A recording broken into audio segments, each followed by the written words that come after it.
Master, কেউ অঙ্কের master, কেউ ইংরেজির মাস্টার, কেউ বাংলার মাস্টার। ভাগ করা থাকে কি থাকে না? থাকে। তার মানে কোন মানুষের পক্ষে সমস্ত জ্ঞান অধ্যয়ন করা সম্ভব নয়।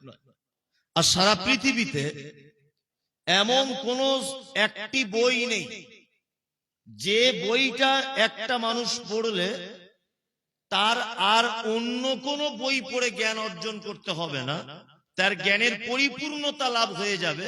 পৃথিবীতে এরকম কোন বই নেই, অসম্ভব। পৃথিবীতে একটি মাত্র কিতাব আছে। কিতাবটি কি? তার নাম আল কোরআন। আপনি যদি একটা চোখের ডাক্তারকে যদি বলেন যে আমার স্ত্রী প্রেগন্যান্ট, তাকে এখনই সিজার করতে হবে, আচ্ছা বলুন তো একজন চক্ষু বিশেষজ্ঞ তিনি যদি সিজার করেন, করতে পারবেন কি পারবেন না? পারবেন না। যদি করে ভুল হয়ে যায় আইনের আওতায় তিনি একজন আসামি। কারণ তুমি চোখের অপারেশন করতে পারো, পেটের ডিপার্টমেন্টে তোমার সার্টিফিকেট নাই, আর তুমি সে জ্ঞান রাখো না। আল্লাহু আকবার। আমাদের কাছে এমন একটি কিতাব এসেছে, তিবিয়ানা লিকুল্লি শাই। আল্লাহ সুবহানাহু ওয়া তাআলা বলছেন পৃথিবীর এমন একটি বিষয় নেই, এক কথা একটা মানুষের জ্ঞানের পরিপূর্ণতার জন্য এমন কোন জ্ঞান অন্য কোন কিতাব থেকে ধার করতে হবে এইরকম কোন সিস্টেম ছাড়াই আমি একটা পরিপূর্ণ কিতাব তোমাদেরকে দিয়েছি, তার নাম আল কোরআন। একটা মানুষ যদি সারা জীবন শুধু কোরআন মাজিদ তাই যদি তেলাওয়াত করে, আমি মুমতাজুল ইসলাম এ কথা বলছি, তার জ্ঞানী হওয়ার জন্য পৃথিবীর অন্য কোন বইয়ের সংস্পর্শে যাওয়া, পড়া তো দূরের কথা, সংস্পর্শে যাওয়ার প্রয়োজন নেই। মহাকাশ সম্পর্কে জানবেন, এর ভিতরে পাবেন। আপনি রাজনীতি করতে পছন্দ করেন, এর ভিতরে পাবেন। পারিবারিক জীবন সম্পর্কে জানতে চান, এর ভিতরে পাবেন। চিকিৎসার ব্যাপারে জানতে চান, এর ভিতরে পাবেন। ছেলে মেয়ে বেশি হয়েছে, জমি অল্প ভাগ করবেন, এর ভিতরে পাবেন। কি বললাম বুঝলেন না? সমস্ত কিছু কমপ্লিট করে দেওয়া হয়েছে পবিত্র আল কোরআন দিয়ে, তাই না? আর আল্লাহ সুবহানাহু ওয়া তাআলা বলছেন কোরআনের থেকে শ্রেষ্ঠ কথা আর এর ভিতরে লিপিবদ্ধ শ্রেষ্ঠ গল্প আর পৃথিবীর দ্বিতীয় কোন জায়গায় খুঁজে পাওয়া যাবে না। আল্লাহু আকবার। আমি মাঝে সাঝে খুব বিস্ময়ে অভিভূত হই, অবাক হই যে আল্লাহ সুবহানাহু ওয়া তাআলা কত চমৎকার করে যে কোরআন মাজিদ সাজিয়েছেন। আজ 2024 সালে বিজ্ঞানের যুগেও এইরকম একটা আশ্চর্যজনক কিতাব লেখা পৃথিবীর কারো ক্ষমতা নাই। শুধু এর বিচার ব্যবস্থাটা দেখুন। আমি একটা ছোট্ট কথা বলে বিষয়ের দিকে আগাবো। আমার আগে যিনি বক্তব্য রাখছিলেন উনি বলছিলেন যে ইসলামে নারীর অধিকার, বলছিলেন না নারীর মর্যাদা, মেয়েদেরকে নিয়ে অনেক কথা বলছিলেন, আমি সব শুনেছি, এক লাইনও বাদ দিইনি। ঘরে বসে বসে সব শুনেছি, বাথরুমে গেছি তবুও শুনছি যে কি বলছি।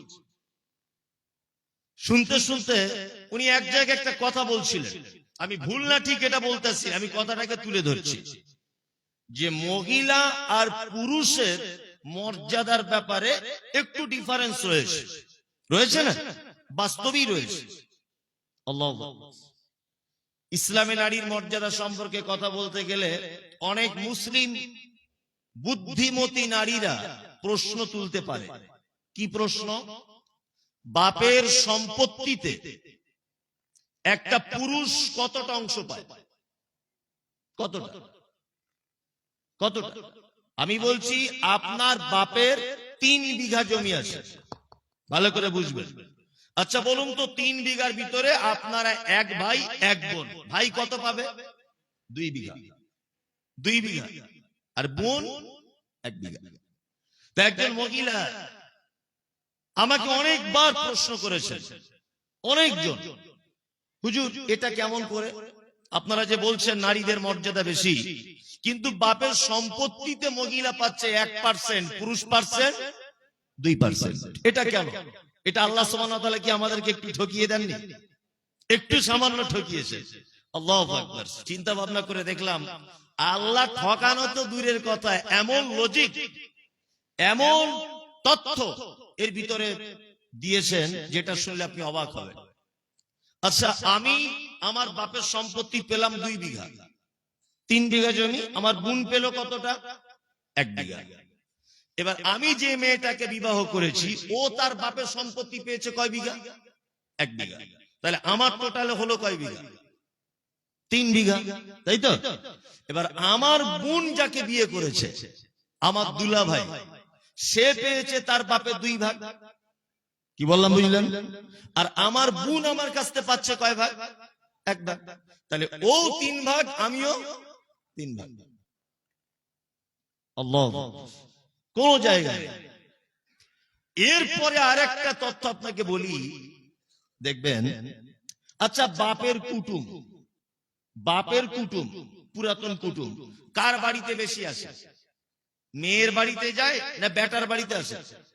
ভাইয়ের বাড়িতে আসে, ভাইয়ের বাড়িতে। মায়ের যত কুটুম ভাইয়ের বাড়িতে আসে, তাই না?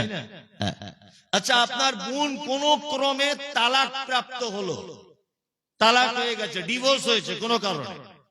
আচ্ছা বলুন তো, ওই বোনটা ফেরত এসে থাকবে কোথায়? ভাইয়ের বাড়ি, তাই না? তার মানে ভাইয়ের একটা ভাগ বেশি দেওয়ার কারণ হচ্ছে, তুমি যদি সমান সমান নিতে, আর বাই চান্স তোমার গাড়ি যদি পাল্টি করতো, অর্থাৎ তুমি যদি তালাক প্রাপ্ত হতে, তাহলে তুমি ভাইয়ের কাছে আশ্রয় চাইলে আর কিয়ামত পর্যন্ত পেতে না, কখনো পেতে না। কত সুন্দর যে জীবন ব্যবস্থা। ওই জন্য এইটাকে সবসময় বেশি বেশি করে তেলাওয়াত করার চেষ্টা করবে ইনশাআল্লাহ। আর একটা চমৎকার কথা বলে তারপর বক্তব্য শুরু করব। আচ্ছা, আমরা যখন নামাজ শুরু করি, নামাজ যখন শুরু করি, তখন আমরা কি বলে শুরু করি? আল্লাহু আকবার, তাই তো? আল্লাহ মহান, এটা বলে শুরু করি না? শুরু করি। আচ্ছা, যখন আমরা ইফতারি করি কি বলে করি? বিসমিল্লাহ। যখন পানি পান করি কি বলে করি? বিসমিল্লাহ। যখন হজে যায়, যখন হজে যায় তখন হজ বা উমরা নিয়ত করতে হয়, লাব্বাইক আল্লাহুম্মা উমরাতান, এই বলে নিয়ত করতে হয় যদি কেউ উমরা হজে যায়, তাই না? মানে সারা পৃথিবীতে একটা মানুষের যত আমল রয়েছে, কোন আমল বিসমিল্লাহির রহমানির রহিম দিয়ে শুরু করতে হয় না, হয় হয় না। একটি মাত্র আমল আছে, একটি মাত্র ইবাদত আছে, যে ইবাদত কি করার আগে বিসমিল্লাহ আউযু বিল্লাহি মিনাশ শাইতানির রাজিম এইটা বলে তবে কি করতে হয়? পাঠ করতে হয়। ফাইজা ক্বারাতাল কুরআন ফাস্তাইজ বিল্লাহি মিনাশ শাইতানির রাজিম। আল্লাহ সুবহানাহু ওয়া তাআলা বলছে, তোমরা যখন কোরআন তেলাওয়াত করবে তখন শয়তানের কাছ থেকে পরিত্রাণ চেয়ে নেওয়ার পরে তোমরা কি করবে? কোরআন তেলাওয়াত করবে। তার মানে আমাদের জীবনের শয়তানের যত শত্রু আমাদের উপরে করে, শয়তান সব থেকে বেশি আক্রমণ করে একটা মানুষ যখন কোরআন তেলাওয়াত করতে যায়, তার আগে কি করে তাকে তেলাওয়াত থেকে বঞ্চিত করা যায়, এই ব্যাপারটা সব থেকে বেশি মনোযোগী হয় কে? শয়তান। কি বললাম বুঝলেন? সব থেকে বেশি। এর একটা অনেক কারণ আছে, এর একটা দুটো কারণ বলি। আদম আলাইহিস সালামকে যখন আল্লাহ সুবহানাহু ওয়া তাআলা তৈরি করলেন, তৈরি করার পরে আদমকে জান্নাতের ভিতরে রাখলেন। জান্নাতের ভিতরে রাখার পরে তার বাম দিকের পাঁজরের উপরের সাইডের হাড্ডি থেকে বানালেন তার স্ত্রী হাওয়া আলাইহিস সালামকে। দুইজনকে বললেন তোমরা জান্নাতের ভিতরে থাকো। দুইজনকে কি বললেন? জান্নাতের ভিতরে থাকো। দুইজন জান্নাতের ভিতরে আছে। আল্লাহ তাআলা বলছেন জান্নাতের সব কিছু তোমরা করবে, শুধু ওই গাছটা ধারে পাশে যাবে না, ওই ফল খাবে না, তাহলে তোমাদের অবস্থা খারাপ। এই জান্নাতের ভিতরে ঘুরছে, ঘুরতে ঘুরতে মানুষ তো লোভী বেশি, লোভী নয়, লোভী। এখন জান্নাতের ফল শয়তানের চক্রান্তে পড়ে খেয়ে নিয়েছে। আল্লাহ তাআলা বলছেন চলো এখান থেকে ভাগো। জান্নাত থেকে। না, জান্নাত থেকে বার করে দেওয়া হলো, দুইজনকে দুই জায়গায় ফেলে দেওয়া হলো। কি বললাম বুঝলেন? ফেলে দেওয়ার পরে দুইজন আবার দোয়া করছে, রব্বানা যালামনা আনফুসানা ওয়া ইল্লাম তাগফির লানা ওয়া তারহামনা লানাকুনান্না মিনাল খাসিরিন। আল্লাহ, নিজেদের উপরে জুলুম করেছি, নিজেদের নফসের উপর অত্যাচার করেছি, ওয়া ইল্লাম তাগফির লানা, তুমি আমাদেরকে ক্ষমা করো, ওয়ারহামনা, তুমি আমাদের উপরে দয়া করো। আল্লাহ সুবহানাহু ওয়া তাআলা তাদের উপরে দয়া করে, রহম করে, আবার ক্ষমা করে কি দিলেন? ক্ষমা করে দিলেন। ক্ষমা করে দেওয়ার পরে আল্লাহ সুবহানাহু ওয়া তাআলা আদমকে আর হাওয়াকে বলছে, তোমাদেরকে দুনিয়াতে যেতে হবে। দুনিয়াতে গিয়ে কিছু দিনের জন্য তোমাদের দুনিয়াতে থাকতে হবে। আর তোমাদের সাথে যাবে কে? ওই যে আদম আলাইহিস সালামকে সিজদা করেনি, কে সে? ইবলিস। মিস্টার ইবলিসও তোমার সাথে থাকবে। আদম আলাইহিস সালাম তখন মনে মনে ভাবছেন যে একবার তো ইবলিস থেকে জান্নাত থেকে বার করে দিল, ফল খাইয়ে দিল আমাদের, আবার আল্লাহ যদি দুনিয়াতে ইবলিসকে পাঠায় তাহলে তো গোলমাল, আমাদেরকে তো একদম দিশাহারা করে দিবে।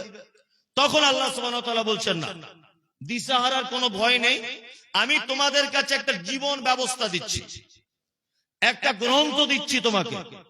এই জীবন ব্যবস্থা অনুযায়ী যদি তোমরা চলতে পারো তাহলে শয়তান তোমাদের পথভ্রষ্ট করতে পারবে না। কি বললাম বুঝলেন?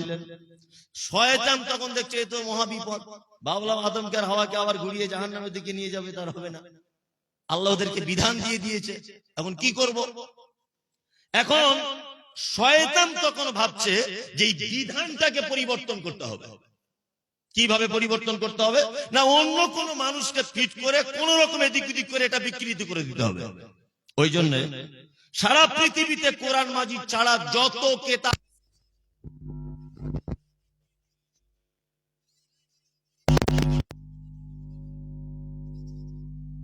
যেমন আমাদের আগে একজন নবী এসেছিলেন মুহাম্মদ সাল্লাল্লাহু আলাইহি ওয়াসাল্লামের আগে, নবীটির নাম কি? ঈসা আলাইহিস সালাম। ওনার কাছে একটি কিতাব নাজিল করা হয়েছিল, কি নাম? ইনজিল, তাই না? যেটা খ্রিস্টান ভাইরা বর্তমানে বাইবেল হিসাবে ব্যবহার করছে। আসলে অরিজিনাল যে ইনজিল তার সঙ্গে বর্তমান বাইবেলের কোনো মিল নেই। কারণ ইনজিল ঈসা আলাইহিস সালামের উপরে যে অবতীর্ণ করা হয়েছিল এটা আরবি ভাষাতে অবতীর্ণ করা হয়নি। যে ভাষাতে অবতীর্ণ করা হয়েছে তার নাম ইয়ারমিক। আর ইনজিল যে ভাষাতে অনুবাদ করা হয়েছিল তার নাম হিব্রু। সারা পৃথিবী কোন জাদুঘরে, কোন অফিস আদালতে, কোন স্মৃতিসৌধে একটা ইনজিল ইয়ারমিক ভাষাতে বা হিব্রু ভাষাতে আপনি দেখাতে পারবেন না। বর্তমানে যে বাইবেলটা চলছে খ্রিস্টান ভাইদের কাছে, এটা খ্রিস্টান ধর্মীয় যাজকদের দ্বারা নিজস্ব তৈরি করা বাইবেল। কি বললাম বুঝলেন? এই বাইবেল ঈসা আলাইহিস সালামের কাছে যে ইনজিল এসেছে, এই ইনজিল থেকে বাইবেলের কোনো সম্পর্ক নেই, কারণ ইবলিস শয়তান এটা বিকৃতি করেছে। এবার ইবলিস শয়তান ঈসা আলাইহিস সালাম পর্যন্ত ঠিক আছে, তারপরে মুহাম্মদ সাল্লাল্লাহু আলাইহি ওয়াসাল্লামের উপরে যখন কোরআন অবতীর্ণ হলো, ইবলিস দেখছে তাহলে কোরআনটাকেও পরিবর্তন করতে হবে। এটা কি করে করা যায়? এখন পবিত্র আল কোরআনে আল্লাহ সুবহানাহু ওয়া তাআলা একটা আয়াত বলে দিলেন, কি? আল্লাহ তাআলা বলছেন যে আমি এই কোরআন বা এই কিতাবের দায়িত্ব নিজে হাতে নিলাম, এর সংরক্ষণ করব কে? আল্লাহ নিজে।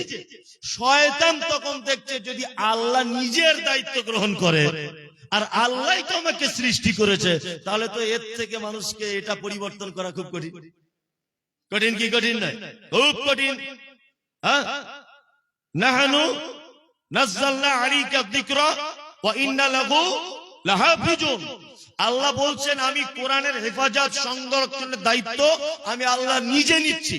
তা আল্লাহ যখন নিজে এর দায়িত্ব নিচ্ছেন, তাহলে শয়তান এটা আর পরিবর্তন করতে পারবে? ওই জন্য আজ থেকে ১৫০০ বছর আগের অবতীর্ণ কিতাব আজ পর্যন্ত অক্ষত অবস্থায় আছে, কিয়ামত পর্যন্ত থাকবে। এইবার শয়তানের তো মন খারাপ, তাহলে মানুষকে আমি কি করে উল্টো পাল্টা পথে নিয়ে যাব? বলছে তাহলে এক কাজ করা যাক, সব থেকে বড় উল্টো পাল্টার পথ হচ্ছে এইটা যাতে না মানুষ পড়তে পারে, তার থেকে আমাকে মানুষকে কুমন্ত্রণা দিয়ে এইটা থেকে হটিয়ে দিতে হবে। ওই জন্য পবিত্র আল কোরআন শুরু করার আগেই পড়তে হয় কি, আউযু বিল্লাহি মিনাশ শাইতানির রাজিম, তাই না? তাহলে আউযু বিল্লাহ পবিত্র আল কোরআনের শুরুতে পড়তে হয় কেন, তার একটা ছোট্ট ইতিহাস আপনাকে বলে দিলাম, তাই তো? শয়তান চায় যে মানুষের বিধান তো মেনে চলবে, অন্তত যেন এটা পড়া থেকে একটু দূরে থাকে।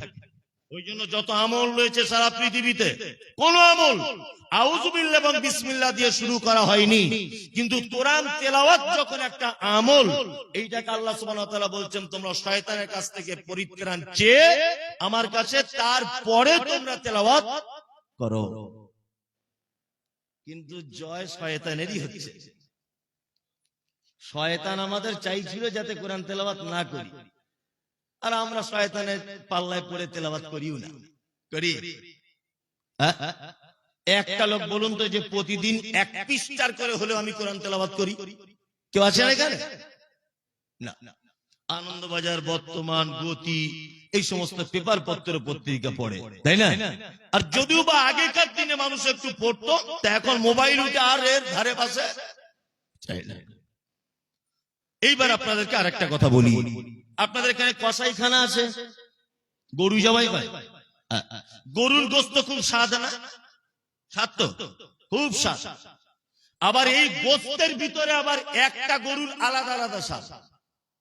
সিনার গোশত বেশি টেস্ট, টেস্ট না? এইখানকার গোশত আর এক রকমের টেস্ট, এই পাঁজরের এখানকার গোশত আর এক রকমের স্বাদ, তাই না? কলিজাটা ভুনা করে খাবেন, ওর আর এক রকমের স্বাদ, স্বাদ না? আপনি জিভটা ভালো করে ভেজে খাবেন, তার আর একটা টেস্ট, টেস্ট না? মানে একটা গরুর একটা অঙ্গতে বিভিন্ন রকমের স্বাদ, তাই না? আল্লাহ সুবহানাহু ওয়া তাআলা পবিত্র আল কোরআনে কোরআনের আয়াতগুলি অবতীর্ণ করেছেন, সূরাগুলি অবতীর্ণ করেছেন, কিন্তু এক একটা সূরার আবার এক এক রকমের স্বাদ। আল্লাহ, আপনি অবাক হবেন। আমি যে সূরা তেলাওয়াত করেছি সূরা মুলক, হাদিসের ভিতরে এসেছে মুহাম্মদ সাল্লাল্লাহু আলাইহি ওয়াসাল্লাম তিনি বলছেন যে কোন মানুষ যদি 30টি আয়াত বিশিষ্ট একটি সূরা পবিত্র কোরআনে আছে, এটা যদি কেউ তেলাওয়াত করে, কিয়ামতের দিন এই সূরা আল্লাহর সাথে ঝগড়া করবে, তর্ক বিতর্ক লেগে যাবে। আল্লাহকে ডেকে বলবে, আল্লাহ আমাকে যে লোক তেলাওয়াত করেছে, যতক্ষণ না পর্যন্ত তাকে তুমি জান্নাতে না প্রবেশ করাবে, ততক্ষণ আমি তোমার পিছন ছাড়ছি না। এক পর্যায়ে আল্লাহ নবী সাল্লাল্লাহু আলাইহি ওয়াসাল্লাম বলছেন, ওকে জাহান্নাম থেকে মুক্তি দিয়ে জান্নাতে প্রবেশ করিয়ে দেওয়া হবে। কি একবার সুবহানাল্লাহ বললেন না? না না, ওটা আজকে আর বলতে হবে না। মানে আমরা তো এইসব ভালো কথা শুনলে সুবহানাল্লাহ বলি না, আমরা সুবহানাল্লাহ বলি কেমন করে?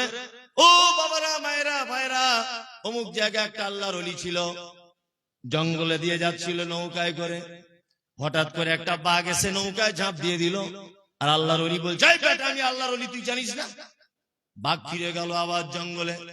আল্লাহর ওলি আর একটু এগিয়ে গেল, এগিয়ে যাওয়ার পরে দেখছে যে নদীর মাঝখানে ওই বাঘটা হাত জোর করে বলছে, ও আল্লাহর ওলি, তোমার নৌকায় ভুল করে উঠেছিলাম, তুমি আমায় ক্ষমা করে দাও।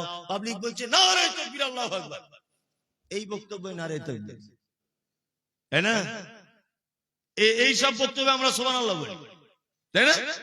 অথচ আমি এত বড় একটা কথা আল্লাহ রাসূলের বললাম, মানুষ স্বতঃস্ফূর্ত ভাবে একবার সুবহানাল্লাহ, আল্লাহর প্রশংসা, আল্লাহর তাসবিহ বর্ণনা করতে পারল না।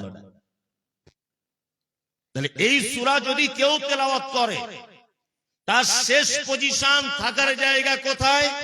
জান্নাত, তাই না?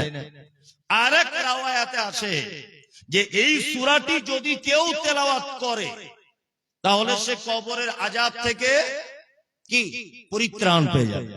তাহলে এত গুরুত্বপূর্ণ একটি সূরা, আমরা এখন তার বাংলা ব্যাখ্যা বিশ্লেষণ নিজের মাতৃভাষাতে করার চেষ্টা করব ইনশাআল্লাহ। বিসমিল্লাহির রহমানির রহিম। অনেক কিছু শিখুন। ওই বিশাল একেবারে লম্বা চওড়া সুর দিয়ে বলে দিলাম, আর মানুষ কিছু বুঝতে পারলো না, ও ওরকম বক্তব্য আমি আগে রেখেছি, এখন আর রাখি না। কোরআন পড়ার কিছু নিয়ম পদ্ধতি জেনে নেন। প্রতিটা সূরার আগে বিসমিল্লাহির রহমানির রহিম এটা আছে না নেই? একটি সূরা বাদ দিয়ে কোন সূরা? তওবা, তাই তো? তওবা।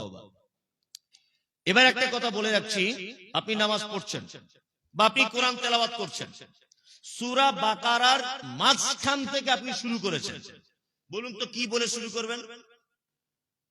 বলুন বলুন। পবিত্র আল কোরআনের যতগুলি সূরা আছে, যদি প্রথম থেকে আপনি যদি শুরু করেন, তাহলে বলতে হবে আউযুবিল্লাহ বিসমিল্লাহ দুটোই। কি বললাম বুঝলেন?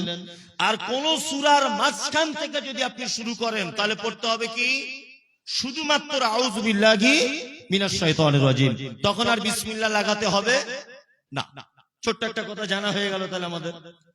আল্লাহ তাআলা বলছেন তাবারাকাল্লাযী, সূরাটি আমার মুখস্থ পুরোটাই, কিন্তু আমি দেখে দেখে বলছি কেন? যাতে একটা শব্দেরও মানে মতলব না বাদ চলে যায়। আমি প্রথমে না দেখি বলেছিলাম মুখস্থ, এবার দেখে দেখে বলছি কেন? যাতে আপনাদের বুঝতে সুবিধা হয় আর আমার বোঝাতে সুবিধা হয়। শেষ পর্যন্ত শোনার জন্য অনুরোধ করছি বক্তব্য। আল্লাহ তাআলা বলছেন তাবারাকাল্লাযী বিয়াদিহিল মুলক, বরকতপূর্ণ ওই আল্লাহর হাত, যার হাতে রয়েছে সারা পৃথিবীর বাদশাহী, রাজত্ব। এখানে কয়েকটি কথা জেনে রাখুন, সেটা হচ্ছে এই, তাবারাকাল্লাযী, বরকতপূর্ণ ওই আল্লাহ, বিয়াদিহিল মুলক, যার হাতে রয়েছে সারা পৃথিবীর ক্ষমতা। সারা পৃথিবীর ক্ষমতা কার হাতে? আরবিতে ইয়াদুন মানে কি? হাত, তাই না? এক শ্রেণীর মানুষের দাবি যে আল্লাহর কোনো আকার নেই, নিরাকার। বলছেন এক শ্রেণীর মানুষ বলছে আল্লাহর কোনো আকার নেই, অথচ আল্লাহ তাআলা পবিত্র আল কোরআনে বলছে ইয়াউমা নাকুলু লিজাহান্নাম হালিম তালাত ওয়া তাকুলু হাল মিন মাজিদ। জাহান্নামকে জিজ্ঞাসা করা হবে, তোমার কি পেট ভরেছে? জাহান্নাম, তোমার পেট ভরেছে? জাহান্নাম তখন বলবে না। আল্লাহ তাআলা বলছেন তাহলে আমার পা তোমার উপরে রাখি। জাহান্নাম তখন বলছেন যথেষ্ট, আর লাগবে না। তার মানে আল্লাহর পা আছে, তাই না? এবার আল্লাহ তাআলা বলছেন সামিউন বাসীর, আমি শুনতেও পাই, আমি দেখতেও পাই, তাই না? পাই। এইবার আল্লাহ তাআলা এখানে বলছেন বিয়াদিহিল মুলক, আমার হাতে আছে সারা পৃথিবীর রাজত্ব। তার মানে আল্লাহ নিজে বলছেন আমার হাত রয়েছে, আর সেই হাতে সারা পৃথিবীর ক্ষমতা। কার হাতে? আল্লাহর হাতে। এরপরেও এক শ্রেণীর মানুষ তারা বলছে আল্লাহর কোনো আকার নেই। এইবার আমি আপনাকে এখানে একটা জিনিস শুধুমাত্র বলবো, সেটা হচ্ছে এই, আল্লাহর হাত কেমন, আল্লাহর চোখ কেমন, আল্লাহর কান কেমন, আল্লাহর পা কেমন, এই কেমনটা আমাদের জানার বাইরে। আল্লাহু আ'লাম বিমুরাদি, এই ব্যাপার আল্লাহ ভালো জানে। কি বললাম বুঝলেন?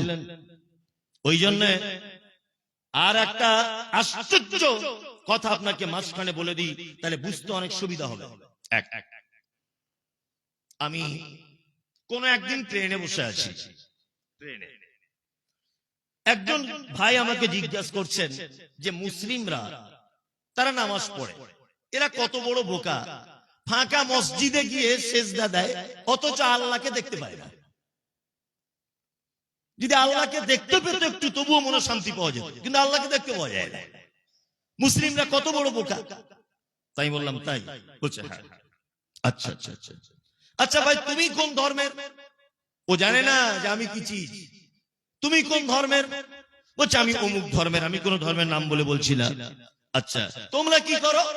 বলছে আমরা দেবদেবী তৈরি করি, দেবদেবী তৈরি করার পরে তার সামনে মাথা নত করি, মনে একটা শান্তি হয় যে এটা আমাদের এই দেবী, ওটা আমাদের ওই দেবী, এটা আমাদের ওই দেবী। কিন্তু মুসলমানরা এত বড় বোকা, আল্লাহকে জীবনে চোখেও দেখতে পায় না। তাই? আচ্ছা, আমি বললাম তোমরা যে তোমার দেবদেবীকে দেখে সেজদা করো, এতে তোমার দেবদেবীর মর্যাদা বাড়ে না কমে? বলছে বাড়ে।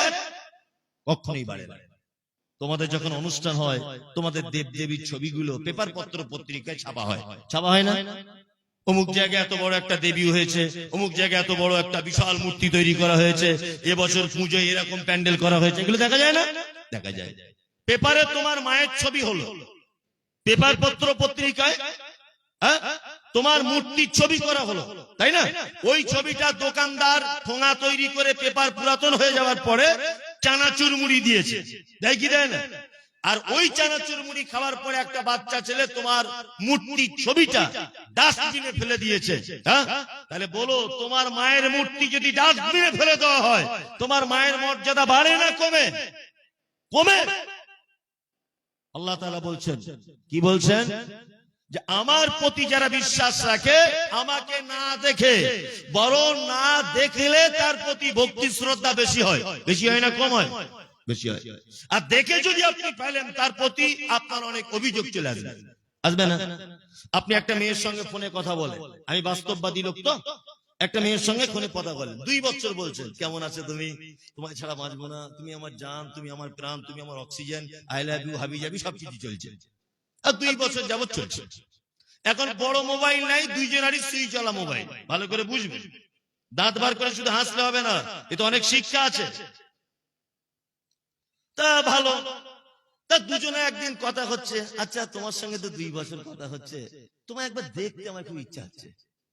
এত দুজনা দুজনকে ভালোবেসে ফেলেছে, মানে বাথরুমে গেলেও ফোন, খেতে গেলেও ফোন, রাতে তো ঘুমায় না, শুধু বলছে বলো, শুধু বলছি বলো, সারা দিন রাত চলছে। দুজনা ফিট করলেন একদিন ওই মালদায় দেখা করবো। তো মেয়েটা বলছে, তোমাকে তো আমি কোনোদিন দেখিনি, তুমি কি পরে আসবে? তা বলছে, আমি জিন্স প্যান্ট পরে যাবো, একটা খুব সুন্দর একটা মানে হাতাভর গেঞ্জি, হাতে একটা টাইটান ঘড়ি থাকবে, আর আমার চুলটা দেখবে সামনের দিকে হালকা লাল করা আছে, বুঝতে পেরে যাবে আমি সেই তোমার রাজা। আর মেয়েটা তখন বলছে, তাহলে এক কাজ করো, আমি একটা লাল ওড়না নিয়ে থাকবো, আর আমি একটা বোরখা পরে যাবো, কিন্তু না তো লোক বুঝতে পেরে যাবে। আরে বোরকার পিছনে একটা লাল ফুল করা থাকবে, গোলাপ ফুল, তুমি এইটা ডিজাইন দেখে বুঝতে পেরে যাবে আমি সেই রানী। না, দুজনে গেল দেখা করতে মালদায় 2 বছর পরে। দেখা করতে যাওয়ার পরে ছেলেটা খুব চালাক, মেয়েদের যতই বুদ্ধি হোক ছেলেদের কাছে বুদ্ধি খাটাতে পারবে না। ছেলেটা তখন বলছে যে, জান তুমি একবার বোরকার মুখটা খোলো তো, তোমায় দেখতে পাচ্ছি আমি ঠিক বুঝতে পারছি না। ও তখন মুখটা খুলেছে 20 হাত দূরে, এ ওকে দেখতে পাচ্ছে না, ওকে দেখতে পাচ্ছে না। 20 হাত দূরে মুখটা যখন খুলেছে, তখন ছেলেটা দেখতে পাচ্ছে মেয়েটা আলকাতরার মতো কালার। আচ্ছা বলুন তো, এতদিন যে সোনা ময়না চাঁদ হীরা মণি মুক্তা, আই লাভ ইউ, তোমায় ছাড়া বাঁচবো না, যদি দেখে আলকাতরার মতো কালার, আর ও ফোনের সুইচ অফ করে দিবে কি দিবে না? দিবে। সিমটাই পরিবর্তন করে দিবে, যে তোকে না দেখে ছিলাম ভালো, দেখে প্রাণ জ্বলে গেল, তাই না? ব্যাপার এইরকম। আপনি আল্লাহকে দেখতে পান না, যদি আপনি স্রষ্টাকে যদি একবার দেখে যদি নিতেন, তাহলে স্রষ্টার ব্যাপারে আপনার অনেক কটু মন্তব্য থাকতো, অবশ্যই থাকতো। আল্লাহ নাকটা যদি এরকম না হয় এরকম হতো, আর একটু দেখতে ভালো লাগতো। আল্লাহ হাতটা যদি এরকম হতো, দেখতে ভালো লাগতো। এগুলো মনে হতো কি হতো না? হতো। তাতে করে মানুষের ঈমান বাড়তো না, ঈমান কমতো। কোনটা কমতো? তার মানে ছোট একটা ধারণা আমরা পেয়ে গেলাম যে আল্লাহর আকার কি আছে, তাই না? আল্লাহ বলছেন বিয়াদিকিল মুলক, সারা পৃথিবীর যত ক্ষমতা কার হাতে? আল্লাহ। আল্লাহ ছাড়া কারোর ক্ষমতা আছে? আছে, আছে। তবে সেই ক্ষমতাগুলো ক্ষণস্থায়ী ক্ষমতা, আজকে আছে কালকে নাও থাকতে পারে। নোট ভোট পার্টি পঞ্চায়েতের ক্ষমতায় 5 বছর দলীয় দাপট দেখিয়ে গরিব মানুষকে শোষণ করে অনেক রকমের অত্যাচার করা যাবে, 5 বছর পরে আর থাকবে না। তাহলে চিরদিনের জন্য ক্ষমতাবান কে? কে? আল্লাহ। আপনারা দেখতে পাচ্ছেন না সারা ভারতবর্ষের অবস্থা? হ্যাঁ, ভারতবর্ষের অবস্থা দেখতে পাচ্ছেন না? যে ধর্মের, যে বর্ণের, যে মাযহাবের যারা এখানে আছেন, আপনার যদি ক্ষমতা থাকে, আপনি আমার যুক্তি আর বক্তব্যটা কেটে দেন, তবেই বলবো আপনি কেটে দেন। আপনি ক্ষমতার বেশি দিন টিকে না। কি বললাম বুঝলেন? আপনারা জানেন ভারতবর্ষের 500 বছরের ঐতিহ্যবাহী মসজিদ বাবরি মসজিদ, কিছুদিন আগে সেটাকে একদম বুলডোজার দিয়ে সাইজ করে রাম মন্দিরে পরিণত করা হয়েছে। দেখতে পেয়েছেন সোশ্যাল মিডিয়ায়? হ্যাঁ, কলকাতার ব্রিগেডের ময়দানে আমিও মমতাজুল ইসলামের বিরুদ্ধে প্রতিবাদ জানিয়েছিলাম, তখন সোশ্যাল মিডিয়াতে অ্যাভেলেবেল হয়নি। আমি ওখানে একটা বক্তব্য রাখতে গিয়ে বলেছিলাম যে বাবরি মসজিদ ভেঙে দেওয়া হচ্ছে কারণ কি? একজন হিন্দু পণ্ডিত তিনি আমাকে বলছেন যে তোমার তো অল্প বয়স, তুমি বুঝবে না। বললাম ব্যাপারটা কি বলুন? বলছে ব্যাপার হচ্ছে এই এই জায়গাটায় ছিল রামের মন্দির, মুসলিমরা জোর করে দখল করে এই জায়গাটা মসজিদ নির্মাণ করেছিল। এখন আমরা ক্ষমতায় রয়েছি, আমরা এখন দখল করে সেটা আবার পুনরায় মন্দিরে রূপান্তরিত করব। আমি বললাম এটা কেমন মন্দির? ঐতিহ্যবাহী মন্দির, যেখানে রামের জন্ম হয়েছে। লম্বা, খুব ভালো বক্তব্য আপনার। আপনার কাছে একটা জিনিস আমার জানতে ইচ্ছা করছে, সেটা হচ্ছে এই কি, আচ্ছা আপনাদের এলাকায় কোন মানুষের পেটে, কোন মায়ের পেটে যদি বাচ্চা থাকে, আচ্ছা বলুন তো, পেটের বাচ্চা প্রসবের জন্য একটা মহিলা হাসপাতালে যাবে না মসজিদে যাবে? কোনটা? হাসপাতালে যাবে না? কেন? মসজিদে বাচ্চাটা প্রসব করলে হয় না? একটা মাকে যদি আপনি বলেন যে তোর যেদিন বাচ্চা হবে, তোর বাচ্চা মসজিদের মেম্বারের তলায় হবে, মসজিদে গিয়ে তোকে উলঙ্গ হয়ে শুয়ে পড়তে হবে, তোর বাচ্চা মসজিদের ইমাম সাহেব ধরবে, বলুন তো পৃথিবীর কোন মা এ কথায় রাজি হবে? হবে? হবে না। আমি ওনাকে বলছি, রাম যখন তার মায়ের পেটে ছিল, তার মা বাচ্চা প্রসবের যন্ত্রণা সহ্য করতে না পেরে পৃথিবীর অন্য কোন জায়গার খুঁজে পেল না, মন্দিরের ভিতরে গেল বাচ্চা প্রসব করতে। এটা কেমন কথা? অসম্ভব, এটা হতে পারে না। ওই সব কিছু নয়। এখন কিছুদিনের ক্ষমতা রয়েছে, এইটাকে কি করে ধ্বংস করা যায়, নিজেদের আভিজাত্য বজায় করা যায়, নিজেদের ক্ষমতা প্রয়োগ করা যায়, এটা হচ্ছে মূল কারণ। কি বললাম বুঝলেন না? এইটা হয়ে গেল। তারপরে এখন রিসেন্ট আপনারা জানেন যে সারা ভারতবর্ষের দ্বিতীয় বৃহত্তম ইনকামের সোর্স হচ্ছে মুসলিমদের ওয়াকফ বোর্ড, যা সারা ভারতবর্ষে তোলপাড় চলছে। এখন সারা ভারতবর্ষের মূল ইনকামের সোর্স হচ্ছে রেল, রেলের পরে পরে হচ্ছে কি ওয়াকফ বোর্ড, মুসলিমদের সম্পত্তি, যে সম্পত্তির বর্তমান মূল্য 1.2 লক্ষ কোটি টাকা, যেটা ক্যালকুলেটর ফেল করে দিবে এত কোটি টাকার হিসাব আনা সম্ভব নয়। সেইটা আবার দেখছি এখন কেন্দ্র সরকার সংশোধনীয় বিল হিসাবে নিজের হাতে নিতে চাইছে, যেটা আমরা দেখভাল করব। আমার বাপের সম্পত্তি 14 পুরুষ আমার বাপেরা দান করে গেছে, আমার সম্পত্তি তুমি কেন দায়িত্ব নিতে যাবে? তুমি কেন দায়িত্ব নিতে যাবে? তুমি কে? তুমি দায়িত্ব নেবার কে? আমার সম্পত্তি রক্ষা করবে আমি, আমার সম্পত্তি রক্ষা করবে আমার বাপ, আমার সম্পত্তি রক্ষা করবে আমার বেটা, আমার সম্পত্তি রক্ষা করবে আমার বেটি, আমার সম্পত্তি রক্ষা করবে আমার আত্মীয় স্বজন।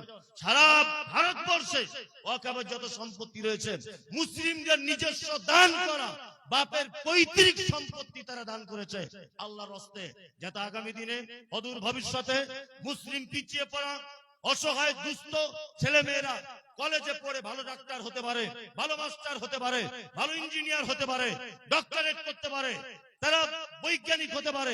এই সমস্ত উদ্দেশ্য নিয়ে মুসলিম মনীষীরা, ধনী মানুষেরা, তারা সেই সমস্ত জায়গা দান করেছিলেন।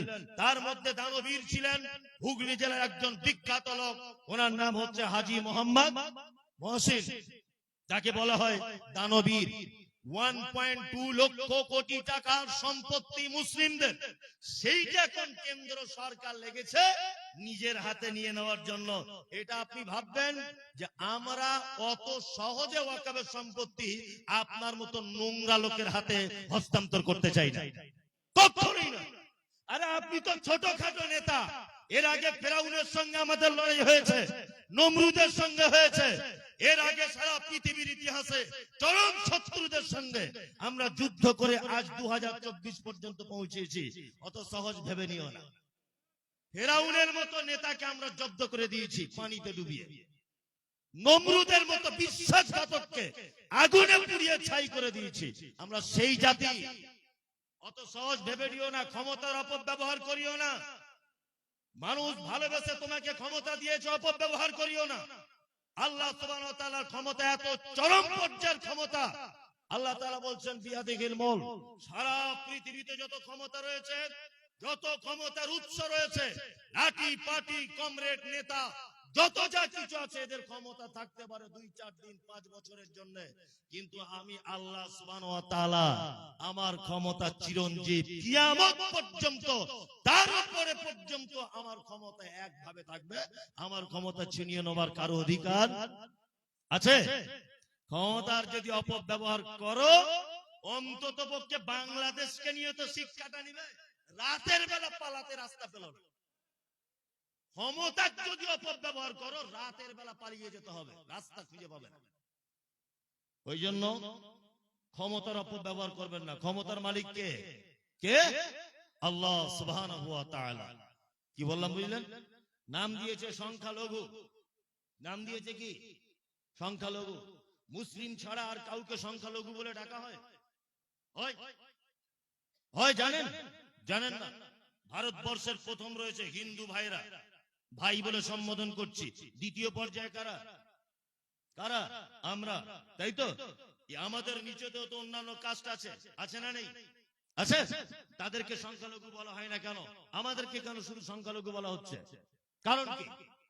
কারণ আমাদের সংখ্যালঘু বলে আর অন্যগুলোকে নিজের দলে নিয়ে বলছে আমরা সবাই এক, আর মুসলিম তোমরা হলে সংখ্যালঘু। সারা পৃথিবীর মানচিত্রের একটা ইতিহাস আপনার কাছে তুলে ধরছি, সেটা হচ্ছে এই। আচ্ছা বলুন তো দেখি, আমরা যদি সংখ্যালঘু হই, আমরা যদি দলে কম হই, তাহলে এই কথাটা কেমন করে চলে? কি? আমি মমতাজুল ইসলাম, আমি আর আমার ড্রাইভার একটা গাড়িতে থাকি, দুজন, ভালো করে বুঝবেন, দুইজনে মিলে যাচ্ছি। 5 জন ছেলে রাস্তা আটকিয়েছে, আটকে আমারও মাথা ফাটিয়ে দিয়েছে, আমার ড্রাইভারেরও দিয়েছে। সকালবেলা তারা 5 জন গল্প করছে, আরে মমতাজুলকে কেউ মারতে পারেনি, আমরা 5 জন ঘুরিয়ে দিয়ে এসেছি। ভালো করে বুঝবেন। আচ্ছা বলুন তো, এরা বীরের বাচ্চা না এরা কাপুরুষ? 5 জন কাপুরুষ, কাপুরুষ। ও যেমন 5 জন ছিল, আমি যদি 5 জন থাকতাম, আর ও যদি বলতো মমতাজুলের মাথা ফাটিয়ে দিয়েছি, তাহলে ও বীর পুরুষ। কি বললাম বুঝলেন না? তাহলে কি? বীর পুরুষ। আমাদেরকে যারা বলছে সংখ্যালঘু, তারপরে যারা বাবরি মসজিদ ভেঙে দিয়ে হাততালি দিচ্ছে, আমি তাদেরকে বীর পুরুষ বলতে পারি না, তারা কাপুরুষের নাই। কারণ আমরা তো সংখ্যালঘু, আমাদের কাছ থেকে কোনো সম্পত্তি ছিনে নিতেই পারো, এটা অসম্ভবের কিছু নয় তো। কারণ আমাদের তো নামই দেওয়া হয়েছে সংখ্যালঘু। আমরা ক্ষমতার অপব্যবহার করবেন না, বিনীত অনুরোধ করে বলছি। ক্ষমতার অপব্যবহার করলে উপর থেকে ফয়সালা হবে ইনশাআল্লাহ। তাহলে সমস্ত ক্ষমতার মালিক কে? আল্লাহ সুবহানাহু ওয়া তাআলা, তাই তো? এবার আল্লাহ তাআলা বলছেন ওহুয়া আলা সমস্ত কিছুর মালিক কে? বাদশা কে? আল্লাহ। এবার আল্লাহ তাআলা বলছেন ওহুয়া আলা কুল্লি শাইইন কাদির। সমস্ত কিছু, যা কিছু আছে পৃথিবীতে, সমস্ত ব্যাপারে কুদরত, সমস্ত ব্যাপারে দয়া, সমস্ত ব্যাপারের ক্ষমতা কার? আল্লাহ। রুজির মালিক কে? আল্লাহ। বিশ্বাস আছে? আছে? তবুও তো দোকানের মালিক দোকানের পিছনে বড় তাবিজ টাঙিয়ে রেখে দিয়েছে, দেখেনি? ঠিক আছে, বলছে শালা ড্রাইভারটা ভালো বলে বেঁচে গেলাম আজকে। বলছে ড্রাইভার ভালো কি? তোমাকে এটা বলা উচিত ছিল, বাঁচানোর মালিক কে? আল্লাহ, তাই না? আল্লাহ আমাদের সমস্ত ক্ষমতার মালিক আল্লাহ, এটা বিশ্বাস আছে? বিশ্বাস আছে, কিন্তু বাস্তবতায় নাই। রুজির মালিক কে? আল্লাহ। হায়াতের মালিক, মওতের মালিক আল্লাহ, তাই না?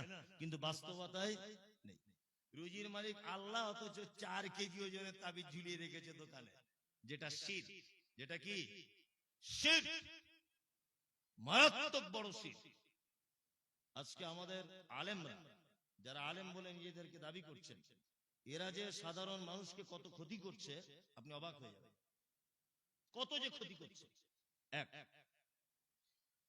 আল্লাহ সুবহানাহু ওয়া তাআলা পবিত্র কোরআনে বলেছেন ওয়ানুনাজ্জিলু মিনাল কোরআনি মা হুয়া শিফা।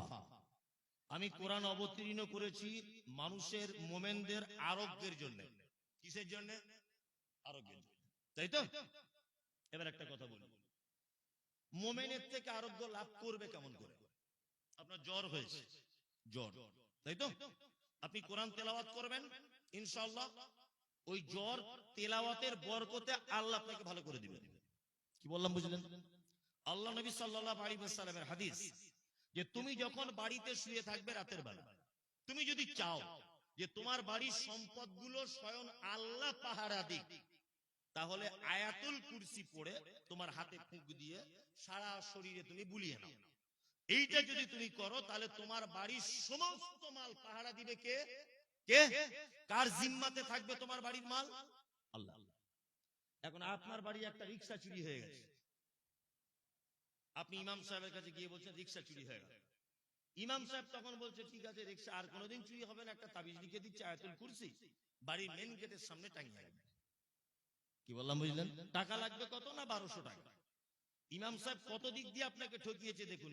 এক, কোরআন তেলাওয়াত করলে প্রত্যেক অক্ষরে কটা নেকি? 10টা। আল্লাহু লা ইলাহা ইল্লা হুয়াল হাইয়ুল কাইয়ুম লা তাখুযুহু সিনাতুন ওয়ালা নাওম লাহু মা ফিস সামাওয়াতি ওয়া মা ফিল আরদ মান যাল্লাযী ইয়াশফাউ ইনদাহু ইল্লা বিইজনি। শেষ পর্যন্ত কতগুলো অক্ষর আছে? গোনা আমারও গোনা নেই, 200-300 হবে? বেশি হবে? 200-300 হবে। আরে 100ই ধরুন, 100 যদি হয় নাকি কতটা হলো? তাহলে ইমাম সাহেব 1000 নেকি থেকে বঞ্চিত করলো। কারণ আল্লাহ নবী সাল্লাল্লাহু আলাইহি ওয়াসাল্লাম আয়াতুল কুরসি পড়তে বলেছেন আর গায়ে ফুঁক দিতে বলেছেন, তাই তো? তাহলে ইমাম সাহেব পড়া থেকে আপনাকে বঞ্চিত করলো। এক। দুই নম্বর হচ্ছে ইমাম সাহেব এটা জ্ঞান নাই। ডাক্তার বলেছে আপেল খেলে শরীরে রক্ত হয়, শরীরে প্রোটিন হয়। এখন কেউ যদি আপেল বগলে বেঁধে ঘোরে, কাজ হবে? হবে না? হবে না? দাঁতের যন্ত্রণা হলে একটা ছেলেকে দেখতে গাছ বেঁধেছে হাতে, তা হাতে গাছ বেঁধে দাঁতের যন্ত্রণা ভালো হবে কি করে? মিথ্যা কথা। যন্ত্রণা হচ্ছে হাতে দাঁতে, আর গাছ বেঁধেছে কোথায়? হাতে। এইখানে কেটে গেছে আর মলম এইখানে লাগান তো দেখি কেমন এটা সারে? সারবে? এসব কুসংস্কার সমাজে চলছে, চলছে না? সব শিরক। সব কি? শিরক। গাছ আপনি বেটে খান প্রতিদিন 4 কেজি করে, কোনো সমস্যা নেই, কিন্তু গাছ বানতে পাবেন কি না? কি বললাম বুঝলেন? আপনি গাছ বেটে খান প্রতিদিন 4 কেজি করে, কোনো অসুবিধা নেই, কিন্তু বানতে পাবেন না, শিরক। তাহলে সমস্ত ব্যাপারে রুজি, হায়াত, মওত, সুস্থতা অসুস্থতা সমস্ত ব্যাপারে মালিক কে? আল্লাহ। এইবার আল্লাহ তাআলা বলছেন আল্লাযী খলাকাল মাউতা, আমি সৃষ্টি করেছি মওত, ওয়াল হায়াতা, সৃষ্টি করেছি হায়াত। হায়াত মওতকে সৃষ্টি করেছি কেন? লিয়াবলুয়াকুম আইয়ুকুম আহসানু আমালা, যাতে করে তোমাদের ভিতরে উত্তম কাজ কে করবে এইটা যাতে করে আমি পরীক্ষা করতে পারি। এই সারা জীবন তো ঘুমালেন বাড়ি, আজকে একটু বসেই শুনুন না। এবারে তো মেন জায়গা আসছি আমি। কি বললাম বুঝলেন না? এবার এই আয়াতটা হচ্ছে মেন আয়াত আমার। কি বললাম বুঝলেন? আল্লাহ তাআলা বলছেন আল্লাযী খলাকাল মাউতা, আমি সৃষ্টি করেছি মওত, ওয়াল হায়াতা, আর জীবন। আচ্ছা বলুন তো আগে হায়াত না আগে মওত? আগে মানে মানুষ মরে না আগে জন্ম হয়? আগে জন্ম হয়। তা আল্লাহ বলছে আল্লাযী খলাকাল মাউতা, প্রথমে সৃষ্টি করেছি মওত, তারপরে কি? হায়াত। আসলে আমরা এখন আলেম ওলামারাও, অনেক আলেম ওলামারাও হাদিস কোরআনের অনেক শব্দের ব্যাখ্যা বিশ্লেষণ বুঝি না। না বোঝার কারণে আমাদের অনেক কিছু ত্রুটি থেকে গেছে। আপনাদের তো যা ত্রুটি আছে আছে, আমাদের আলেমদেরও আছে। তার মধ্যে দুটো একটা ত্রুটির কথা আমি আপনাকে বলি। আচ্ছা বলুন, আবরাহা বাদশাহ কাবা ঘর ধ্বংস করতে এসেছিল, তাই তো? আল্লাহ তাদেরকে একটা পাখি দিয়ে মেরেছিলেন। পাখিটার নাম কি? ভালোই তো জানেন আপনারা। পাখিটার নাম আবাবিল। আমি আপনাকে বলে দিয়ে গেলাম মমতাজুল ইসলাম 2024 সালের আজকে 19 তারিখ, 20 তারিখ হয়ে গেল আজকে, তাই তো? না এখনো 19 তারিখের ভিতর না, 20 তারিখ। 2024 এর 20 তারিখ রাত্রি 12:30টার সময় আপনাকে কথা বলে দিলাম, আবাবিল বলে পৃথিবীতে কোনো পাখি ছিল না। এটা ভুয়ো কথা। আল্লাহ এখানে শব্দ ব্যবহার করেছে ওয়ারসালা আলাইহিম, প্রেরণ করলাম তাদের উপরে, তৈরন চিড়িয়া, আবাবিল ঝাঁক ঝাঁক ঝাঁক ঝাঁক। আবাবিল মানে কি? ঝাঁকে ঝাঁকে, কি না? আবাবিল মানে ঝাঁকে ঝাঁকে। কিন্তু আমরা হুজুররা, আমরা আলেমরা বক্তব্য দিয়েছি আল্লাহ আবাবিল পাখি দিয়ে আবরাহাকে ধ্বংস করে দিয়েছে, অথচ আবাবিল কোন পাখির নাম নয়। আবাবিল শব্দের অর্থ আল্লাহ বলছে ঝাঁকে ঝাঁকে পাখি দিয়ে তাদেরকে আমি ধ্বংস করে দিয়েছি। কি বললাম বুঝলেন? মওত শব্দের অর্থ আমরা এটা বুঝি যে একটা মানুষের চোখ বন্ধ হয়ে গেল, নিঃশ্বাস নিতে পারবে না, তার কোনো সেন্স থাকবে না, এইটা দুকপুক দুকপুক করবে না, তার মানে ও মরে গেছে, এটাই তো মওত না। মওত শব্দের অর্থ হচ্ছে অনস্তিত্ব, যার কোনো অস্তিত্বই ছিল না। আর হায়াত মানে অস্তিত্ব, হায়াত মানে অস্তিত্ব, মওত মানে অনস্তিত্ব। কি বললাম বুঝলেন? বুঝতে পারছেন? আপনাকে বোঝানোর জন্য এবার একটা কথা আমি বলি। আমি মমতাজুল ইসলাম, আমি আমার মায়ের পেটে জন্ম নিয়েছি। আচ্ছা, আমি আমার মায়ের পেটে জন্ম নেওয়ার আগে আমি ছিলাম কোথায়? হ্যাঁ, আমার বাপের কাছে, তাই তো? আমার বাপ বিয়ে করেছে, আমার মায়ের সঙ্গে মিলন করেছে, দুইজনের মিলন হয়েছে, তার ফলে আমি আমার মায়ের পেটের ভিতরে এসেছি, তাই তো? আল্লাহর হুকুমে, তাই তো? এইবার বলুন, আমার আব্বার বয়স যখন 5 বছর ছিল, তখন আমার আব্বার বীর্য, তখন আমার আব্বার মানে সেক্সুয়াল কোন ক্ষমতা আমার আব্বার পক্ষে ছিল না। ওটা আস্তে আস্তে হলো কখন? আমার আব্বা তরকারি খেলো, কাজু বাদাম খেলো, কিশমিশ খেলো, আস্তে আস্তে করে বড় হলো, গোঁপদারি উঠলো, আমার আব্বার যৌবন চলে এলো, আমার মাকে বিয়ে করলো, তারপরে শারীরিক সম্পর্ক হলো, তারপরে আমি আমার মায়ের পেটে এলাম।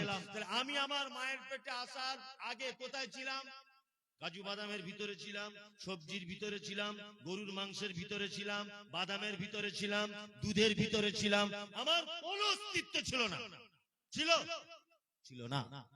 আল্লাহ সুবহানাহু ওয়া তাআলা বলছেন তোমার কোনো অস্তিত্ব ছিল না, আমি আল্লাহ সুবহানাহু ওয়া তাআলা তোমার মায়ের পেটের ভিতরে তোমার অস্তিত্ব দান করেছি। তার মানে পৃথিবীতে সর্বপ্রথম মানুষের অস্তিত্ব দেওয়া হয়েছে, ওই অনস্তিত্ব। মওত কিছুই অস্তিত্ব ছিল না, হায়াত অস্তিত্ব দিয়েছি। হায়াত মওত দিয়েছেন কেন? আল্লাহ সুবহানাহু ওয়া তাআলা বলছেন কি, লিয়াবলুয়াকুম আইয়ুকুম আহসানু কি আমালা। আল্লাহ আকবার। এই বক্তব্যটা দিতে যায় আমি সব জায়গাতে, আর সব জায়গাতে মানুষ আমাকে উল্টো পাল্টা বলে। এই আয়াতটা শুধু ব্যাখ্যা বিশ্লেষণ করলে, আল্লাহ কোরআনে একটা কথা বলছেন, ভালো করে শুনে রাখুন। আমি আপনাকে প্রথমে বলেছি, এখনো বলছি, আমি আপনার বিরুদ্ধে বলছি কিনা আপনার কাছে বিনীত অনুরোধ থাকলো, আপনি আমার এই ভুলটা ধরার জন্য খাতা কলম নিয়ে নোট করে রাখুন যে মমতাজুল সাহেব এই জায়গাটা আপনি আমার বিরুদ্ধে বলেছেন। আপনার বিরুদ্ধে যদি আমি একটা কথা যদি আজকে বলি, আপনি আমাকে যে সাজা দেবেন গ্রহণ করব, তবে কথা কিন্তু মুহাম্মদ সাল্লাল্লাহু আলাইহি ওয়াসাল্লামের, আপনার বিরুদ্ধে চলে যেতে পারে। আল্লাহ তাআলা বলছেন আহসানু আমালা। কোরআনে যেখানে আল্লাহ আমলের কথা বলছেন, সেখানে বলেছেন আমিলুস সালিহাত, তোমরা সালেহ আমল করো, নেক আমল করো। এখানে আল্লাহ বলছে আহসানু আমালা, আমল করো, উত্তম আমল করো। তার মানে বোঝা যায় আল্লাহ যেখানে আমলের ব্যাপারে বারবার আহসান, সালেহ, ভালো শব্দ ব্যবহার করছে, তার মানে এদেশের মাটিতে অসংখ্য খারাপ আমলে ভরপুর রয়েছে।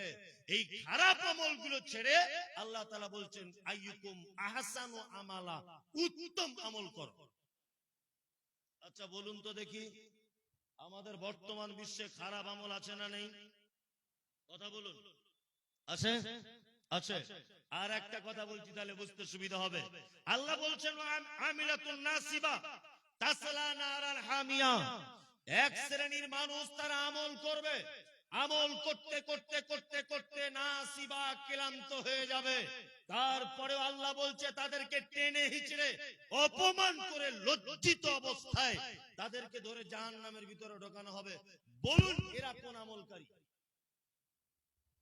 সারা রাত তাহাজ্জুদ করছে, সকালবেলাতে জাহান্নামে যাবে, এ কোন আমলকারী?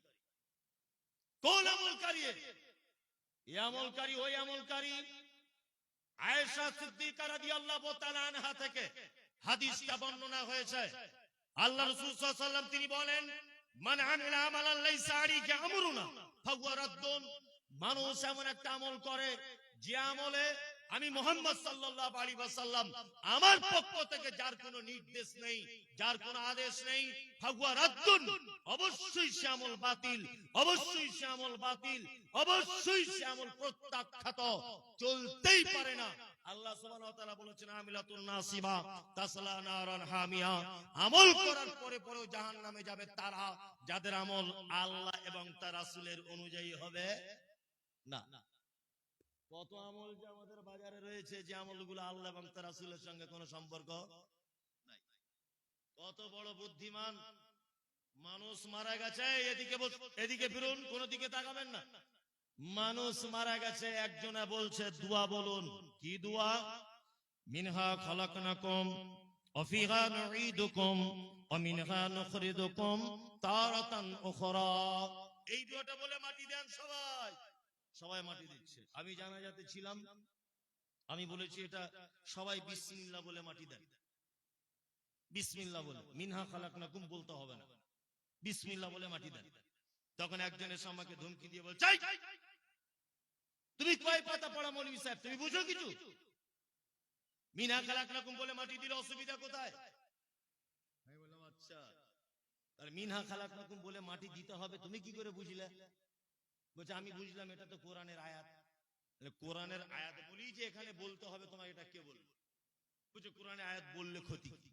আচ্ছা বলুন তো, কোরআনের আয়াত বলি কি সব জায়গায় বলা যাবে? না। রুকুতে গিয়ে কি বলতে হয়? সুবহানা রাব্বিয়াল আযীম, তাই না?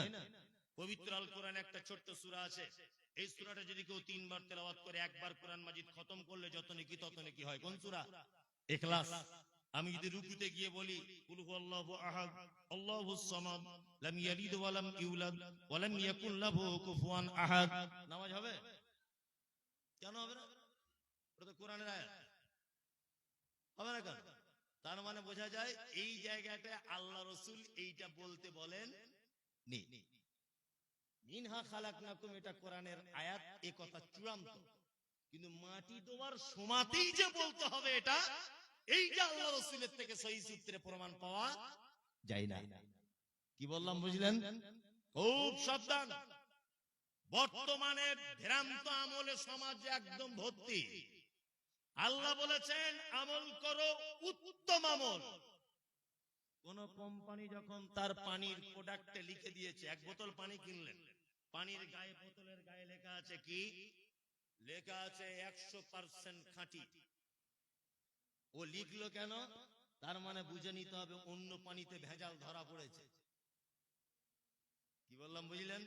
আপনি মাদার ডেয়ারি দুধ কিনলেন 1 কেজি, দুধের গায়ে লেখা আছে 100% গাভীর দুধ, তার মানে বুঝে নিতে হবে ও লিখেছে কেন? অন্য কোম্পানির দুধে ধরা পড়েছে তাই, তাই না? তা আল্লাহ বলেছে আহসানু আমালা, উত্তম আমল করো। তার মানে আল্লাহ সুবহানাহু ওয়া তাআলা এই কথা আগে থেকেই জানেন যে মানুষও কিছু আমল তৈরি করবে, আর করছেও। তাই করছে না? করছে। ছোট্ট একটা আমলের কথা আপনাকে আমি বলে দিই, এইটা না বললে যে আমার মন তৃপ্তি হচ্ছে না যে মানুষের তৈরি, বলবো? হ্যাঁ বলি, বলে আপনাকে বোঝাতে চাইছি। দেখুন আমি কারোর বিরুদ্ধে বলছি না। এক, বর্তমান বাজারে শবে বারাত বলে একটা অনুষ্ঠান আমাদের মাঝে অনুষ্ঠিত হয়, হয় না? শবে বারাত। একজন মহিলা, আপনাদের দিকে হয় না, আমাদের দিকে হয়, একজন মহিলা শবে বরাতের 15ই শাবানে সিয়াম পালন করছে আর বাড়িতে হালুয়া করছে। জিজ্ঞাসা করে বলছি, খালা তুমি আজকে হালুয়া করলে কেন? বলছে তুমি নবীর দুশমন, তুমি তো সে মমতাজুল লামজাবি, তুমি সে হাত ঝাড়া তো রফল ইয়াদাইন করো, তুমি তো পাক্কা নবীর দুশমন, তুমি কি বুঝবে? কেন খালা তুমি আজকে হালুয়া করলে কেন? বলছে হালুয়া করছি এই কারণে, তুমি জানো না আজকে নবীর দাঁত ভেঙে দিয়েছিল, নবীজি গোস্ত শক্ত জিনিস খেতে পারেনি, ওই জন্য হালুয়া করে দিয়েছি। ভালো করে বুঝবে। আপনাদেরকে একটা কথা বলি, আচ্ছা আমার ছেলে একদিন আমাকে বলছে, আব্বু মনে আছে আমি তোমার বিয়ের বরযাত্রী গিয়েছিলাম? আচ্ছা বলুন তো এই কথাটা চলে মার্কেটে? আমি ওর মাকে বিয়ে করবো, তারপর তো পেটে আসবে। হ্যাঁ কি বলছি বুঝতে পারছেন না? হ্যাঁ, আমি ওকে বিয়ে করব তারপর তো ও পেটে আসবে। তাহলে আমার ছেলে যদি এটা বলে, আব্বু তোমার বিয়ের বরযাত্রী খেয়েছিলাম, চাটনিটা এত স্বাদ, এ কথা একেবারে মিথ্যা। মিথ্যা না? মিথ্যা। এবার আপনাকে একটা কথা বলি, হালুয়া করছে কোন তারিখে? আরবি শাবান মাসের 15 তারিখ, তাই তো? মানুষকে এগুলো বোঝেও না, আমি শুধু বলি যে 2024 সালে মানুষ কি এগুলো গবেষণাও করে না? একটা হিন্দু লোক যদি এটা শোনে তবুও হাসবে যে কত অন্যায় করছে। এই, এই, এই, হিন্দু লোক যদি শোনে তবুও জিভ কাটবে, হাসবে, লজ্জা করবে। কেমন? এইদিকে মজার ব্যাপারটা বলি।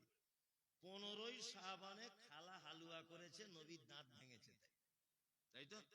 শাবান মাসের পরের মাসটার নাম কি? রমজান, তাই তো? তাহলে শাবান মাসের 15 দিন আর রমজানের 1 মাস হলো কত দিন? 1.5 মাস। এখনো পর্যন্ত আল্লাহর নবীর দাঁত ভাঙেনি। তারপরে শাওয়াল মাসের, মানে যে মাসে আমরা ঈদ পড়ি, এই মাসের 13 তারিখে দাঁত ভাঙছে উহুদের মাঠে মুহাম্মদ সাল্লাল্লাহু আলাইহি ওয়াসাল্লাম। আর মানে 2 দিন কম 2 মাস আগে খালা হালুয়া করেছে, নবীর দাঁত ভেঙেছে বলে আদব এখনো দাঁত ভাঙেনি। বুঝতে পেরেছেন? এখনো দাঁত ভাঙতে দেরি। তা আমি মুমতাজুল ইসলাম নবীর দুশমন না তুমি নবীর দুশমন? দাঁত ভাঙেনি, আগে থেকে হালুয়া করে বসে আছো। আমি মারা যাইনি, গ্রামের লোক এমনি খবর শুনে 5 কোটি সব কেটে রেখে রেডি করে রেখেছে। এরকম একটা ব্যাপার, ব্যাপার নয় ব্যাপার। আগে জানো কোন তারিখে নবীর দাঁত ভেঙেছে? কে বলেছে? আল্লাহ নবী সাল্লাল্লাহু আলাইহি ওয়াসাল্লামের দাঁত ভাঙার 2 মাস আগে তুমি হালুয়া করে বসে আছো। কেমন কথা? আল্লাহু আকবার। দাঁত ওই ভাঙছে, মানে ও চাইছে যাতে নবীর দাঁত ভাঙুক, আগে থেকে হালুয়া করে বসে আছে। কত বড় বদমাশ! আল্লাহু আকবার, আল্লাহু আকবার। এইবার একটা কথা বলি, আমল করার আগে 2টা জিনিস মাথায় নিয়ে আমল করতে হবে। কটা জিনিস? 2টা। এক, আমল করার আগে বেদাত বুঝতে হবে। বেদাত কাকে বলে? কি বললাম বুঝলেন? বেদাত কাকে বলে এটা বুঝতে হবে। এবার আপনাকে বেদাত বোঝাতে গিয়ে আমি একটা যুক্তি পেশ করছি, দেখুন এটা বুঝতে আপনার সুবিধা হবে। এক, আমি একজন কাপড়ের ফ্যাক্টরির মালিক। এই লোক আমার কাজ করে না, উনি আলেম মানুষ, ওনাকে দিয়ে বলবো না। এই ছেলেটাকে দেখছি, এই ছেলেটা আমার কাজ করে। কি বললাম বুঝলেন? কাজ কি? আমাদের 24 পরগনা, হাওড়া, হুগলিতে মেয়েরা ওই কাঁথার উপরে সেলাই করে ফুলের ডিজাইন করে। আপনাদের এখানে করে? করে কম করে, আমাদের ওখানে বেশি। যাই হোক, এখানকার মেয়েরা বা মুর্শিদাবাদের মেয়েরা বিড়ি টিড়ি বাঁধে, আর আমাদের ওখানকার মেয়েরা কাম সেলাই করে, কাঁথা সেলাই করে।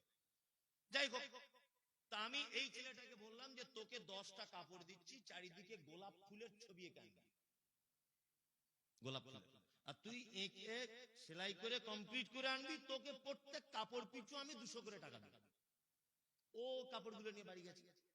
বাড়ি গিয়ে দেখছে ঘোড়ার ডিম, গোলাপ ফুল না করে যদি টগর ফুল করে দিই দেখতে আরো ভালো লাগবে। টগর ফুল করে নিয়ে এসেছে। আমি কাপড়টা খুলে দেখছি, কি ব্যাপার, গোলাপ ফুল বলেছিলাম, টগর ফুল দেখতে পাচ্ছি। তখন ও বলছে এইটা বেশি ভালো লাগছিল। আচ্ছা বলুন তো, ওর ভালো লাগায় টগর ফুল ও করেছে, ওর ভালো লাগাটা কি আমার মনে শান্তি পাবে? পাবে? পাবে না। 2, ও যদি গোলাপ ফুলের জায়গায় টগর ফুল যদি করে আনে, তাহলে বলুন তো দেখি ও 200 টাকা করে পাবে না 200 টাকা ওকে জরিমানা দেওয়া লাগবে? কোনটা? জরিমানা দেওয়া লাগবে, তাই না? এইবার আল্লাহ তাআলা কি বলছেন দেখুন। আল্লাহ তাআলা বলছেন মামা আতাকুমুর রাসূল ফাখুযুহু ওমা নাহাকুম আনহু ফান্তাহু। আমার নবী যেটা দেয় সেটা গ্রহণ করো, আমার নবী যেটা নিষেধ করে সেটা থেকে দূরে থাকো। আপনাদেরকে একটা মজার কথা বলি, এর নাম বেদাত। বেদাত হচ্ছে সেটা ইসলামে নাই, হাদিসে নাই, কোরআনে নাই, নেকির উদ্দেশ্যে মানুষ করে, আমল মনে করে, তার নাম বেদাত। কি বললাম বুঝলেন? নেকির উদ্দেশ্যে করে, আমল মনে করে, তার নাম বিদআত। বিদআত কত ভয়ঙ্কর! কুল্লু বিদআতিন দালালা ওয়া কুল্লু দালালাতিন ফিন্নার। প্রত্যেকটা বিদআত ভ্রষ্ট, আর প্রত্যেক ভ্রষ্টতাকারী থাকার জায়গা ফি, মধ্যে, নার মানে আগুন। প্রতিটা নতুন আবিষ্কৃত আমলকারীর জন্য থাকার জায়গা কোথায়? জাহান্নাম। বেদাতকারী থাকার জায়গা জাহান্নাম।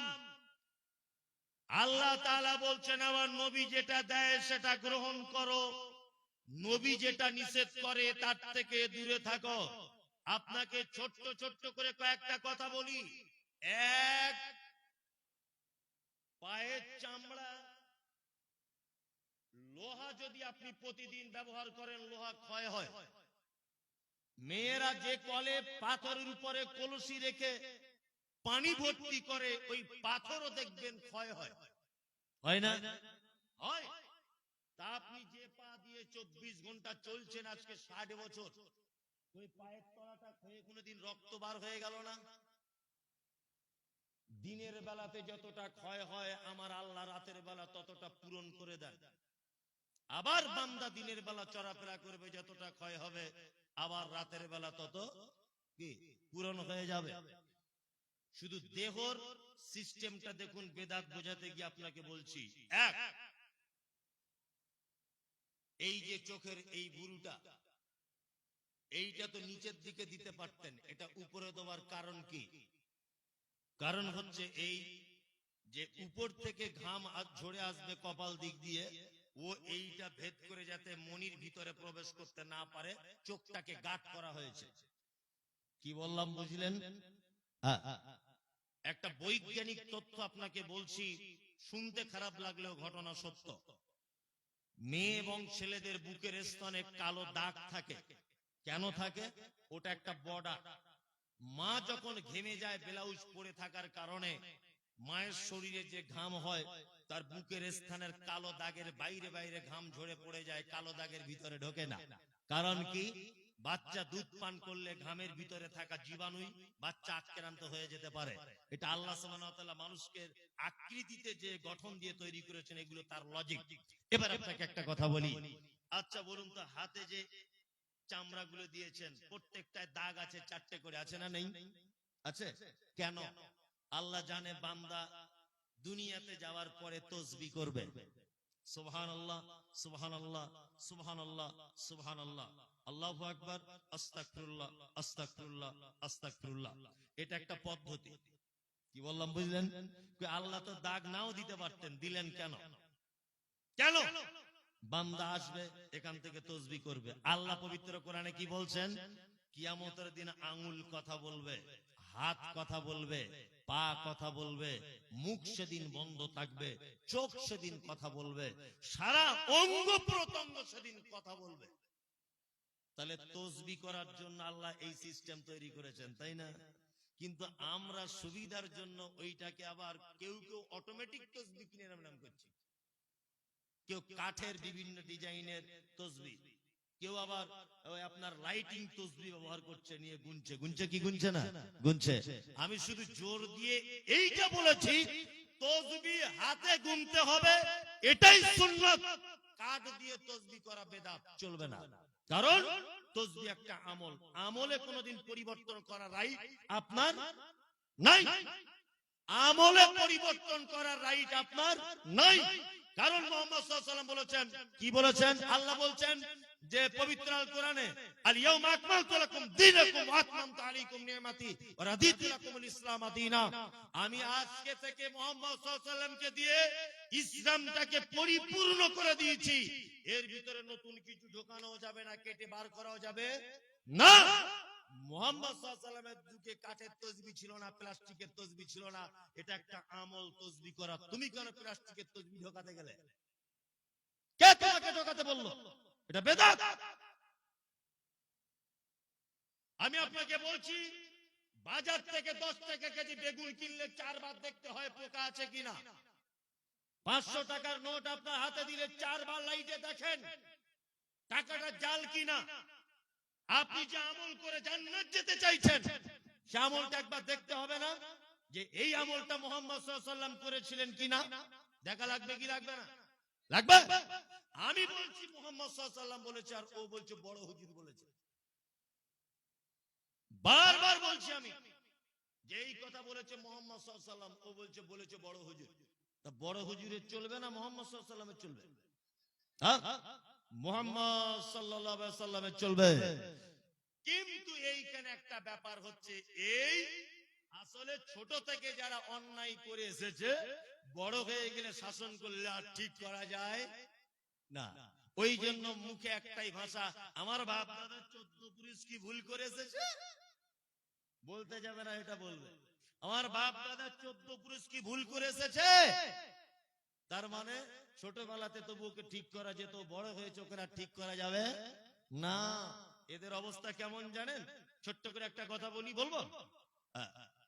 আমি একটা গল্প আপনাদেরকে বলি 1 মিনিটের জন্য, এতে একটা শিক্ষা রয়েছে। এদের অবস্থা কেমন?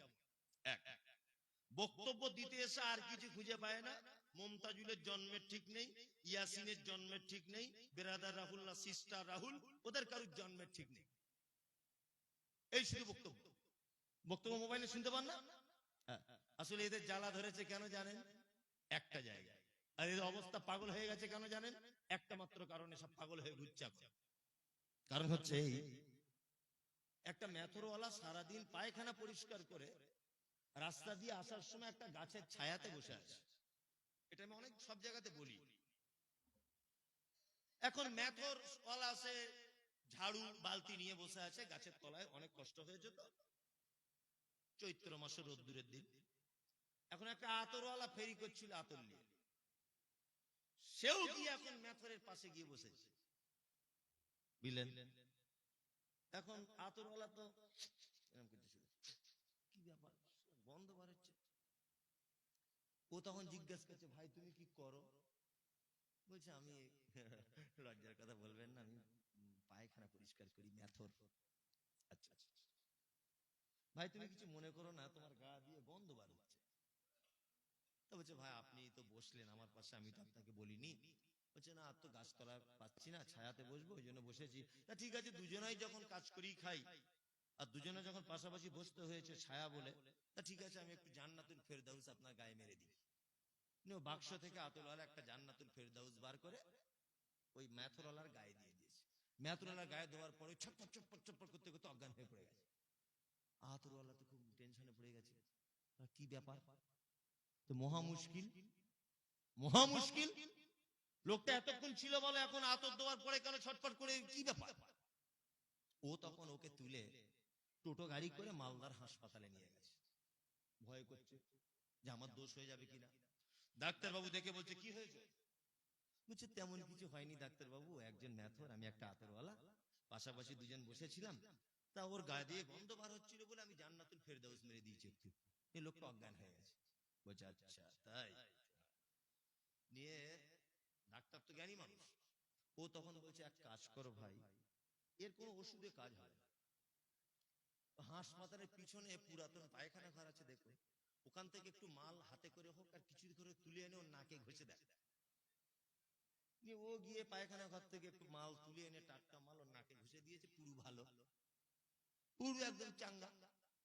তখন মেথর তখন আতরওয়ালা বলছে, ডাক্তার বাবু এটা আপনি কি করে বুঝলেন? কি করে বুঝলেন?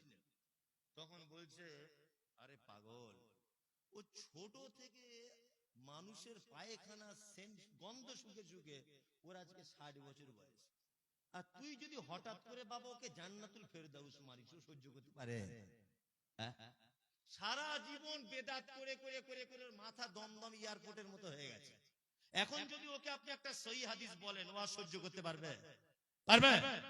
সারা জীবন তাবিজ দিয়ে দিয়ে হারাম ইনকাম করে এসেছে। এখন আমি মুমতাজুল ইসলাম বলছি, তাবিজ হারাম, তাবিজ শিরক, তাবিজ দিলে তার পিছনে সালাত নামাজ পর্যন্ত হবে না। এই কথাকে হঠাৎ করে সহ্য করতে পারে? এ তো জান্নাতুল ফেরদাউস, ও তো মেথর।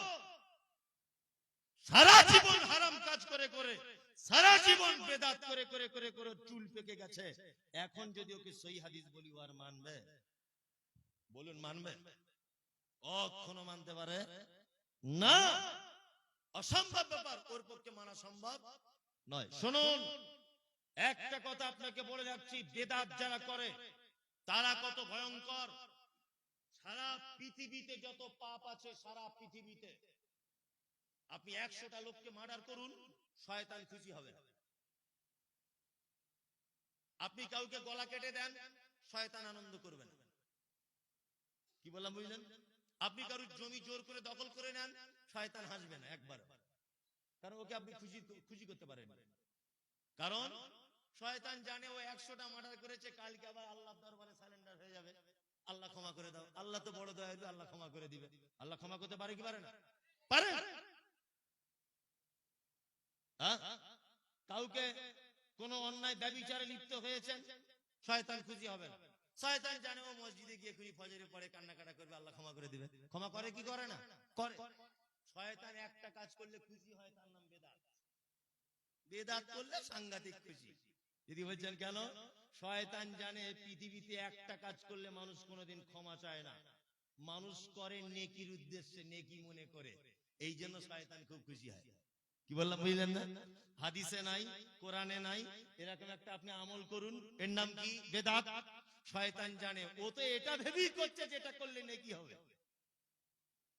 ওই জন্য বেদাতিকে দেখে শয়তান যত খুশি হয়, আর অন্য কাউকে দেখে এত খুশি শয়তান হয় না। আর একটা কথা বলি, বেদাতিরা কত ভয়ঙ্কর। কিয়ামতের দিনে আল্লাহ নবী সাল্লাল্লাহু আলাইহি ওয়াসাল্লাম সমস্ত মানুষকে কাউসারের পানি পান করানোর দায়িত্বে থাকবেন। শুধু এক দল মানুষকে কাউসারের পানি পান করানো হবে না, তাদেরকে টেনে জাহান্নামের ভিতরে ঢোকানো হবে। আল্লাহ রাসূল জিজ্ঞাসা করবেন, কি এমন অপরাধ যে অপরাধের কারণে তাদেরকে জাহান্নামে নিক্ষেপ করা হচ্ছে?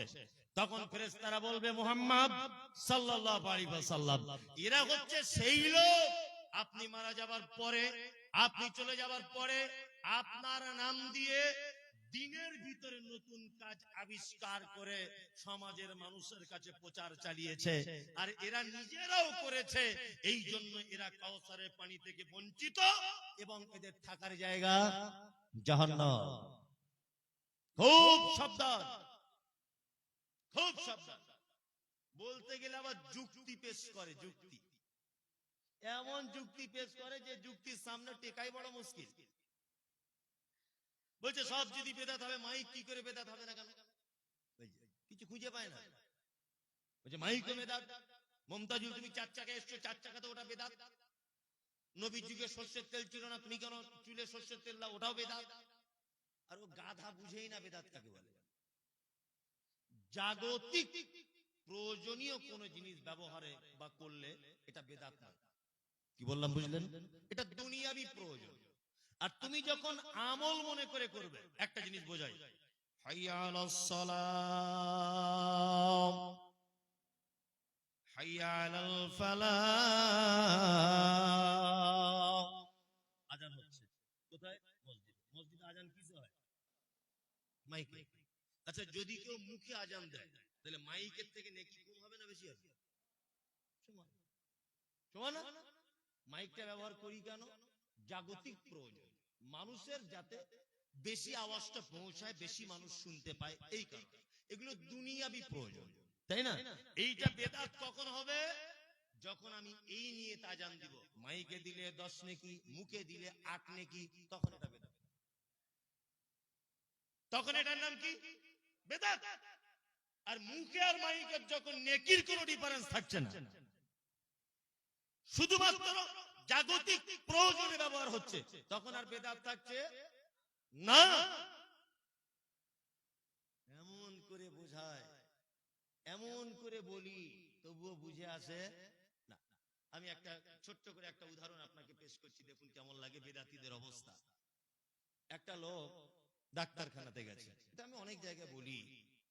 ডাক্তারখানায় গিয়ে বলছে, ডাক্তার বাবু আমার কোনো রোগ নেই, একটাই শুধু রোগ। বলছে কি? বলছে আমার ওজনটা খুব বেড়ে যাচ্ছে দিন দিন। তো ডাক্তার বলছে, কেন ভাই তোমার ওজন বাড়ছে কেন? ওজন বাড়ার তো একটা কারণ আছে। বলছে ওজন বাড়ার কারণ হচ্ছে আমি সকালে ঘুম থেকে উঠি, ডাক্তার বাবু 20টা রুটি খাই আর 2 কেজি তরকারি। বলছে দুপুরবেলা? বলছে দুপুরবেলা আবার 20টা রুটি আর 2 কেজি তরকারি। রাতে? বলছে রাতে আবার তাই।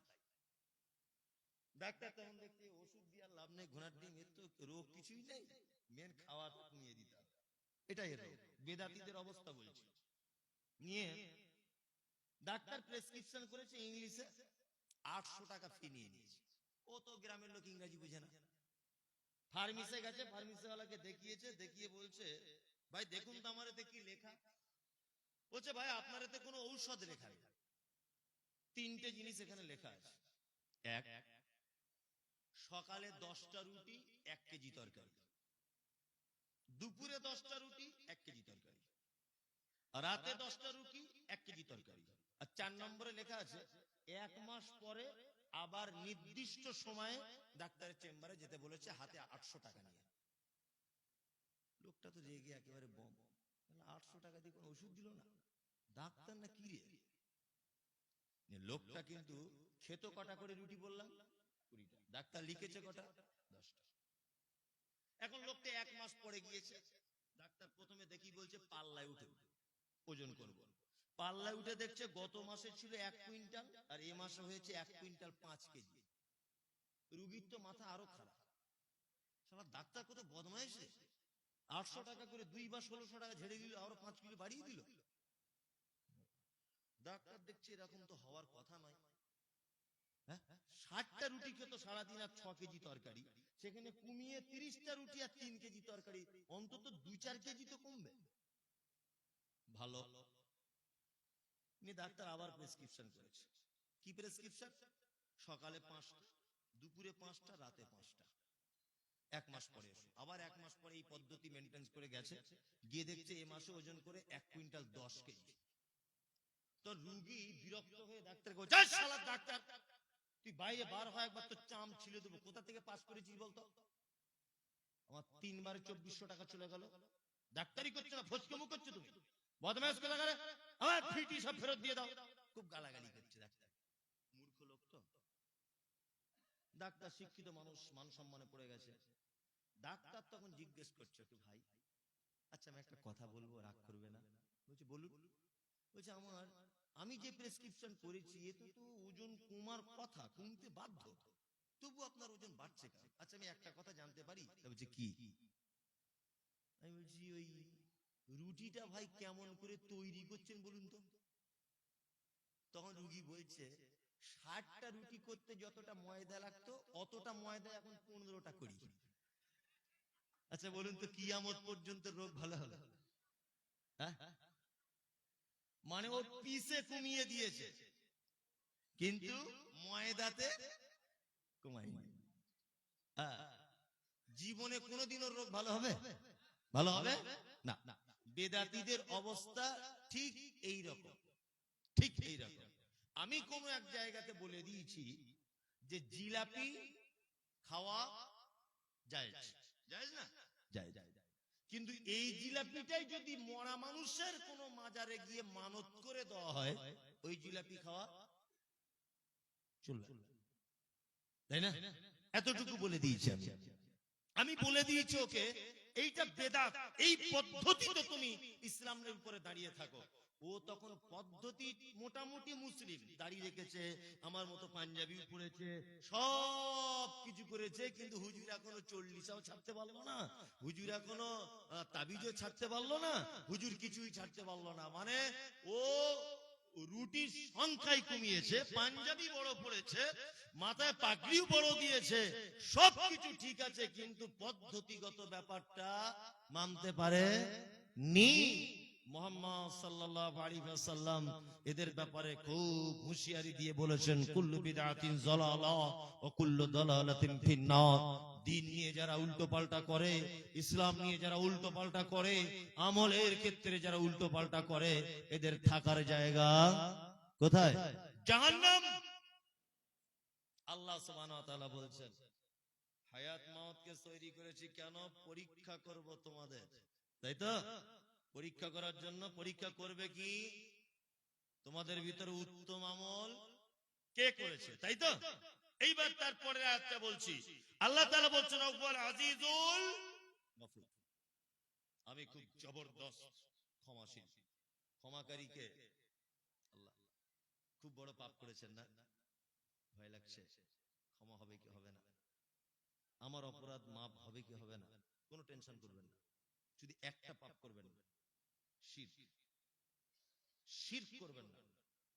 বাকি আপনার দ্বারাতে যত পাপ হয়েছে, আপনি আজকে রাত্রের বেলা উঠুন, উঠে 2 রাকাত সালাত আদায় করে আল্লাহকে ডেকে বলুন, আল্লাহ আমি এই গ্রামের সব থেকে বড় পাপী, আমার ভিতরে ব্যভিচার রয়েছে, সুদ রয়েছে, ঘুষ রয়েছে, সবকিছু রয়েছে, পাপের জগতে কোনো পাপ বাকি নেই, তুমি আমাকে একটু ক্ষমা করে দাও।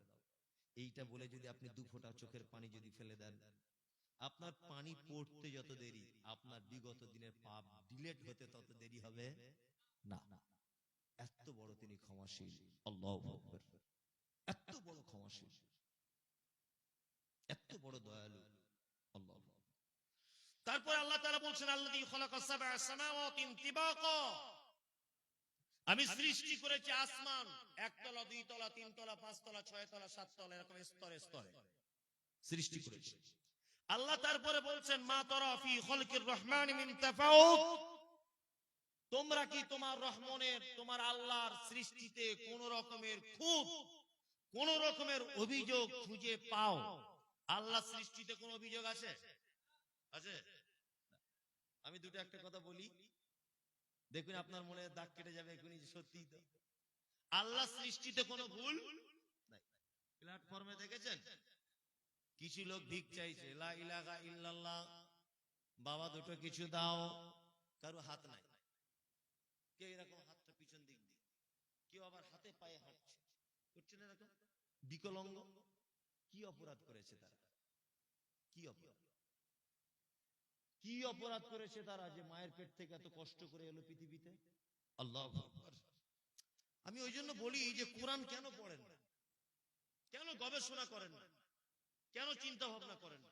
দেখুন একটা কথা বলি, এর আগে আল্লাহ তাআলা বলেছেন মানুষকে পৃথিবীতে পাঠিয়েছে কিসের জন্য? পরীক্ষার জন্য, তাই না? আচ্ছা, সব স্টুডেন্টের প্রশ্ন যদি একই হয় তাহলে শিক্ষার মান থাকবে? পরীক্ষার প্রয়োজন আছে? মাধ্যমিকে যে কোশ্চেন, উচ্চ মাধ্যমিকে একই কোশ্চেন, 7এও একই কোশ্চেন, 5এও একই কোশ্চেন, এরকম যদি হয় তাহলে আর পরীক্ষা বলে কিছু থাকবে? তার মানে ক্লাস যার যেমন, প্রশ্ন তার তেমন কি আলাদা, তাই না? আবার যার প্রশ্ন যত কঠিন তার প্রাইস তত বড় বড়, তাই না? মাধ্যমিক পাস করেছো, টোটো চালাও, কিছু করার নাই। 8 পাস করেছো, রিকশা চালাও, তোমার সার্টিফিকেট ওই রিকশা পর্যন্ত শেষ, তাই না? তুমি ভালো জায়গা থেকে পড়াশোনা করেছো, তুমি ডক্টর হয়েছো, 4টে রোগী দেখলি 4000 টাকা করে ফি, বিশাল তোমার মর্যাদা, সবাই স্যার বলে ডাকবে। এবারে বলুন, 8 পাস করা কষ্ট না ডাক্তারি পাস করা কষ্ট? কোনটা? ডাক্তারি পাস করা কষ্ট। তার মানে যার পরীক্ষা যত কঠিন তার প্রাইস তত মিষ্টি। আমাদের পাড়া গ্রামে অনেক মানুষ দেখবেন অসুখে পড়ে যায়, 4-5 বছর বিছানায় পড়ে আছে, আর কিছু লোক বলছে শালা এইবারে বুঝছে, ও বাড়াবাড়ি করছিলে, বিছানায় পড়ে এবার ও করো, ঠিক হচ্ছে। ওরকম হবে না, পাড়া মেয়ে ছেলেরা বলছে ওরকম করবে না, কোন লোকের সর্বনাশ করেছো, আল্লাহ সাজা দিচ্ছে না, ভুল বলছে। আল্লাহ ওর প্রতি দয়া করছে, আল্লাহর প্রতি দয়া করছে।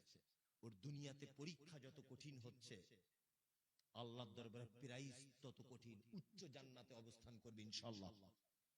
কোন মানুষের ব্যাপারে এরকম বলবেন না ও আযাবে পড়ে আছে, গ্রেফতার হয়ে আছে, বিছানায় শুয়ে আছে 4 বছর ধরে, এটা বলতে যাবেন না আল্লাহ ওকে দেখাচ্ছে না।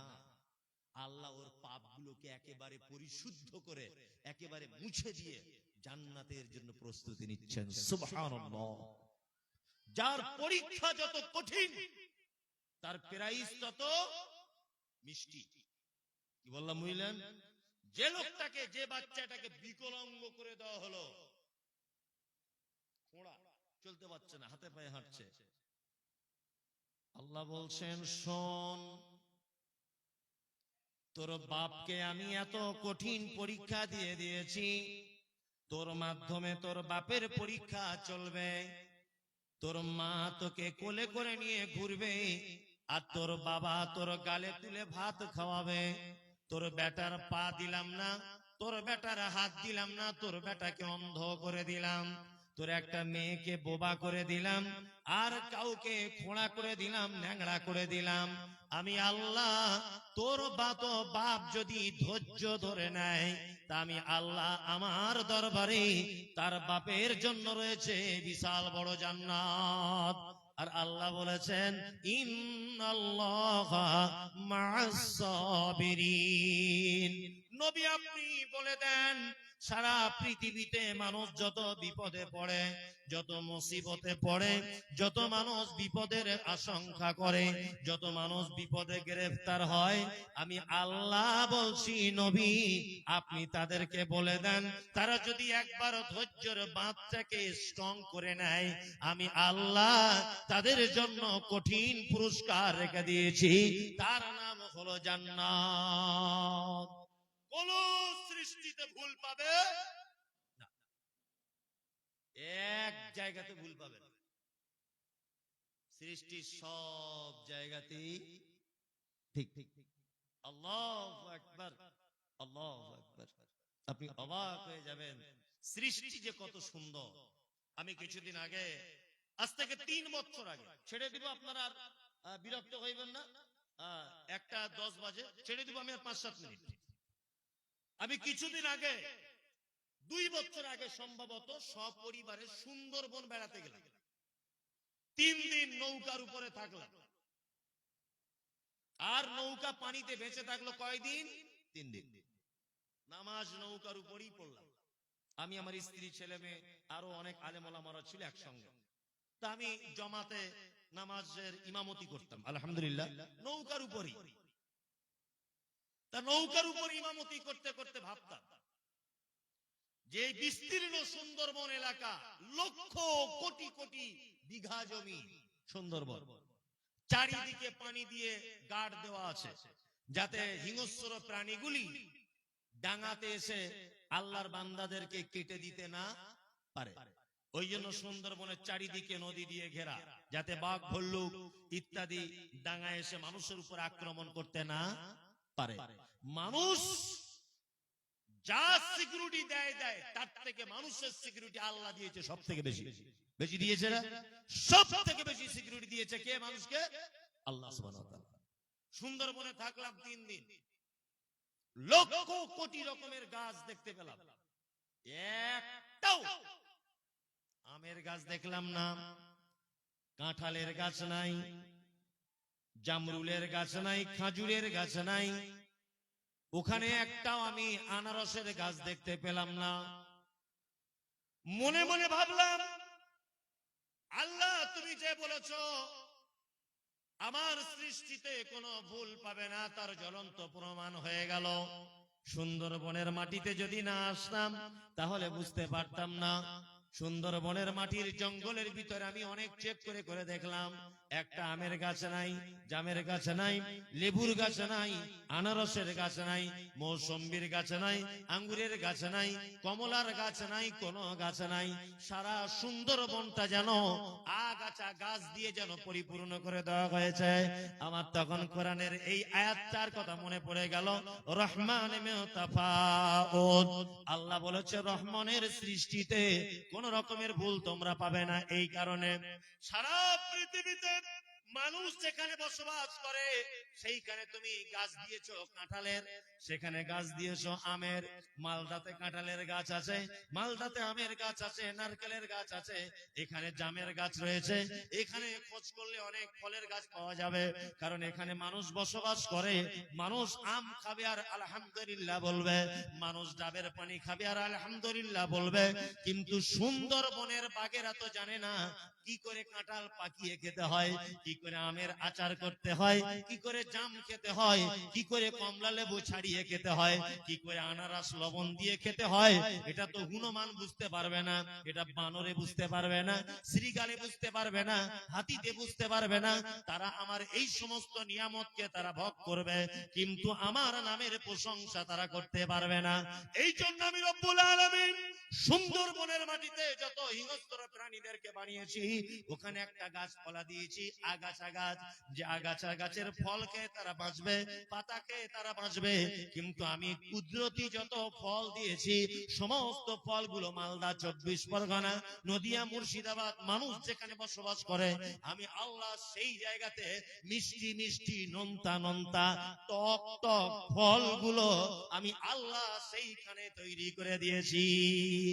আল্লাহু আকবার। শুধু এই নয়, সৃষ্টির ডিফারেন্সটা শুধু আপনি একবার দেখুন। এক, আপনারা জানেন যে সারা পৃথিবীতে যত জিনিস আমরা তৈরি অবস্থায় দেখতে পাচ্ছি, তার ডাইস আছে। ডাইস আছে না নেই? ডাইস আছে।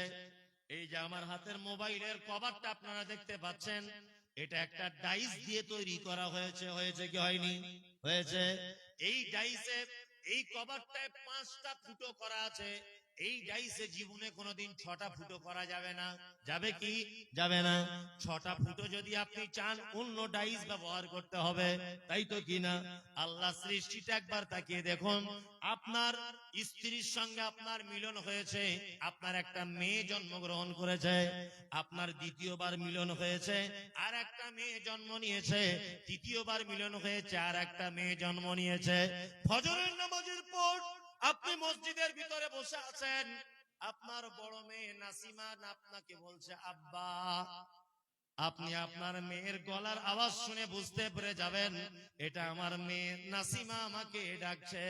কিছুক্ষণ বাদে আপনি যখন বাড়ি গেলেন না, আপনার মেজ মেয়ে রাকিবা এসে বলছে আব্বা, তোমাকে মা বাড়িতে ডাকছে, তুমি আবার গেলে না। 3 নম্বরে ছোট মেয়ে আয়েশা এসে বলছে আব্বা, মা তোমাকে বাড়িতে ডাকছে, তাড়াতাড়ি করে তুমি বাড়িতে চলো। আচ্ছা বলুন তো দেখি, একই মায়ের পেট থেকে জন্ম হলো, একই বাপের বীর্য থেকে 3টে বাচ্চা জন্ম হলো, আপনার বড় মেয়ে মসজিদের বাইরে থেকে বলছে আব্বা মা ডাকছে। বলুন তো তার গলার আওয়াজ শুনে আপনি বুঝতে পারবেন কি পারবেন না যে এটা আমার বড় মেয়ে, নাম হলো তার নাসিমা, এটা আমার মেজ মেয়ে, নাম হলো তার রাকিবা, এটা আমার ছোট মেয়ে, নাম হলো তার আয়েশা। গলার কণ্ঠটা শুনে আপনি বুঝতে পারবেন কি পারবেন না? পারবেন। ওই জন্য কবি বলেছেন, মিল নাই রে চেহারাতে আর নেই কো গলার সুরে, অদ্ভুত তোমার কারিগরি আল্লাহ দেখছি সোহাগ ভরে। একটা মেশিনে তৈরি হলো, একটা ডাইসে তৈরি হলো, কারণ নাকটা উঁচু করে দেওয়া হলো, কারণ নাকটা চ্যাপটা করে দেওয়া হলো। কেউ মিষ্টি খেতে পছন্দ করে, কেউ ভাত খেতে পছন্দ করে, কেউ রুটি খেতে পছন্দ করে। বড় মেয়ে মিষ্টি ভক্ত, ছোট মেয়ে টক ভক্ত, মেজ মেয়ে আবার আচার ভক্ত। এক একজনের জীবের স্বাদ এক এক রকমের, এক একজনের চোখের দেখার কালার আর এক রকমের, এক একজনের ঘুমানোর কোয়ালিটি এক এক রকমের, এক একজনের মুখের ভাষা এক এক রকমের, এক একজনের গলার কণ্ঠ এক এক রকমের, এক একজনের চলা এক এক রকমের। ওই জন্য আল্লাহ সুবহানাহু ওয়া তাআলা বান্দাদের দিকে লক্ষ্য করে দিয়ে বলছেন, আল্লাযী খালাকা সাবআ সামাওয়াতিন তিবাকা মা তারা ফি খালকির রহমানি মিন তাফাউত। দুনিয়ার মানুষ, তোমরা সৃষ্টি দয়াময় রহমানের সৃষ্টির দিকে একবার তাকিয়ে দেখো, অনুপরিমাণ তোমরা একটাও ভুল খুঁজে পাবে না। আর সত্যিকারেরও তাই, আল্লাহর সৃষ্টিতে আপনি একেবারেই ভুল বার করতে পারবেন না। পারা যাবে? কখনোই যাবে। আল্লাহ তারপরে বলছেন, ফারজিল বাসার, তোমার চোখটাকে আবার পুনরায় ঘুরিয়ে দাও, হাল তারা মিন ফুতুর। আমার সৃষ্টির ভিতরে কোন নৈপুণ্যতা, ডিফারেন্স দেখতে পাচ্ছ কিনা? আল্লাহ আল্লাহ। আমি 3টি 4টি আয়াত আপনাদের সামনে এতক্ষণ পর্যন্ত বললাম। কি বললাম বুঝলেন? আরো এই সূরাটি 30টি আয়াত রয়েছে। কটি? 30টি আয়াত রয়েছে। একটা একটা একটা একটা করে যদি ব্যাখ্যা বিশ্লেষণ করা যদি যায়, আল্লাহু আকবার। কোরআন এমন এক মহা গ্রন্থ, এর ভিতরে আপনি যতই ঢুকবেন, এর ভিতর থেকে বার হতে ইচ্ছা করবে না। হতভাগা জাতি আমরা কোরআন তেলাওয়াত করি, এসেছে যাদের কাছে তারা এর থেকে কিছু পেল কি? না, কিচ্ছু পেল না। আমাদের অবস্থা ঠিক কেমন জানেন? এখন একটা জেলে, জেলে বুঝেন, জেলে মাছ ধরে, জেলে নদীতে জাল ফেলে, নদীতে জাল ফেলে, জাল ফেলতে ফেলতে তার জালে একটা ঘন্টা পড়েছে, সোনালী কালারের ঘন্টা। এখন ও তো জেলে, সোনা না তামা না দস্তা এই জ্ঞান তোর নেই। তা ঘন্টাটা খুব দেখতে সুন্দর বলে ও আস্তে করে ওর বাড়ির একটা পোষা বিড়াল ছিল, সেই বিড়ালের গলাতে ঘন্টা লাগিয়ে দিয়েছে। কি বললাম বুঝলেন? এখন বিড়ালটা ঘুরতে ঘুরতে ঘুরতে ঘুরতে এক স্বর্ণকারীর বাড়িতে গিয়ে উঠেছে। স্বর্ণকার ভাবছে ওরে বাবা, প্রায় এখন যা স্বর্ণের দাম তাতে করে 20 লাখ টাকার হবে ঘন্টাটা, ছোট ঘন্টা। ও যেমন করে জাল টাল দিয়ে এদিক ওদিক করে বিড়ালটাকে পাকড়াও করেছে। পাকড়াও করার পর বিড়ালের গলা থেকে ঘন্টা খুলে নিয়েছে। আচ্ছা বলুন, জেলে যদি বুঝতো, জেলে যদি বুঝতো যে এইটা মানে স্বর্ণের ঘন্টা, তাহলে বিড়ালের গলায় দিত? দিত না। আমরা মুসলিমরা এত হতভাগা জাতি যে যাদের কাছে কোরআন এসেছে এরা এইটাকে হুজুর ডেকে এনে তাবিজ করে গলায় ঝুলিয়ে রেখেছে। এরা এমন এক পচা জাতি যে এইটাকে কাপড়ে জড়িয়ে আলমারির উপরে রেখে দিয়েছে, কবে শবে বরাত আসবে সেদিন বৌমা পড়বে। অথচ সারা পৃথিবী অন্যান্য জাতি ইহুদি খ্রিস্টানরা তারা এইটা থেকে গবেষণা করে করে করে করে পৃথিবীর আশ্চর্যতম জিনিসগুলি আবিষ্কার করে ফেলছে। সহযোগিতা নিচ্ছে কার কাছ থেকে? কোরআনের কাছ থেকে। আমাদের বড় লজ্জা এগুলো।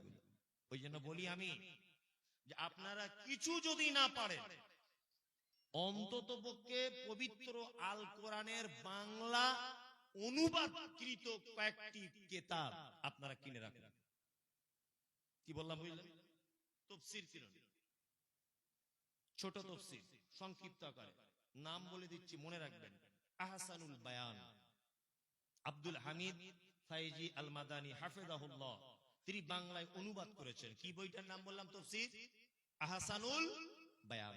একটা কিনুন, বাড়িতে রাখুন। আপনার স্ত্রীকে বলুন যে যখন তুমি একটু সময় পাবে 2-4 পাতা করে একটু স্টাডি করো। কি বললাম বুঝলেন? আপনি স্ত্রীকে বলুন। বড় মোবাইল কিনে দিয়েছেন, ও টিকটক দেখে সারাদিন, ওর অবশ্য কোনো দোষ নেই, দোষ তো আপনার। আপনি যেভাবে চালাবেন ও তো সেইভাবে চলবে, তাই না? কিন্তু আমরা চালাতে পারি নি। অনেকক্ষণ যাবত আপনাদের সামনে বক্তব্য দিলাম, আমি আর বক্তব্য বাড়াচ্ছি না। এখন রাত্রি 1:30 বাজে। এটা মসজিদের উন্নতি গল্পে জলসা। একটু পানি দেখি বাবু। মসজিদের উন্নতি কল্পে জলসা। বিসমিল্লাহ।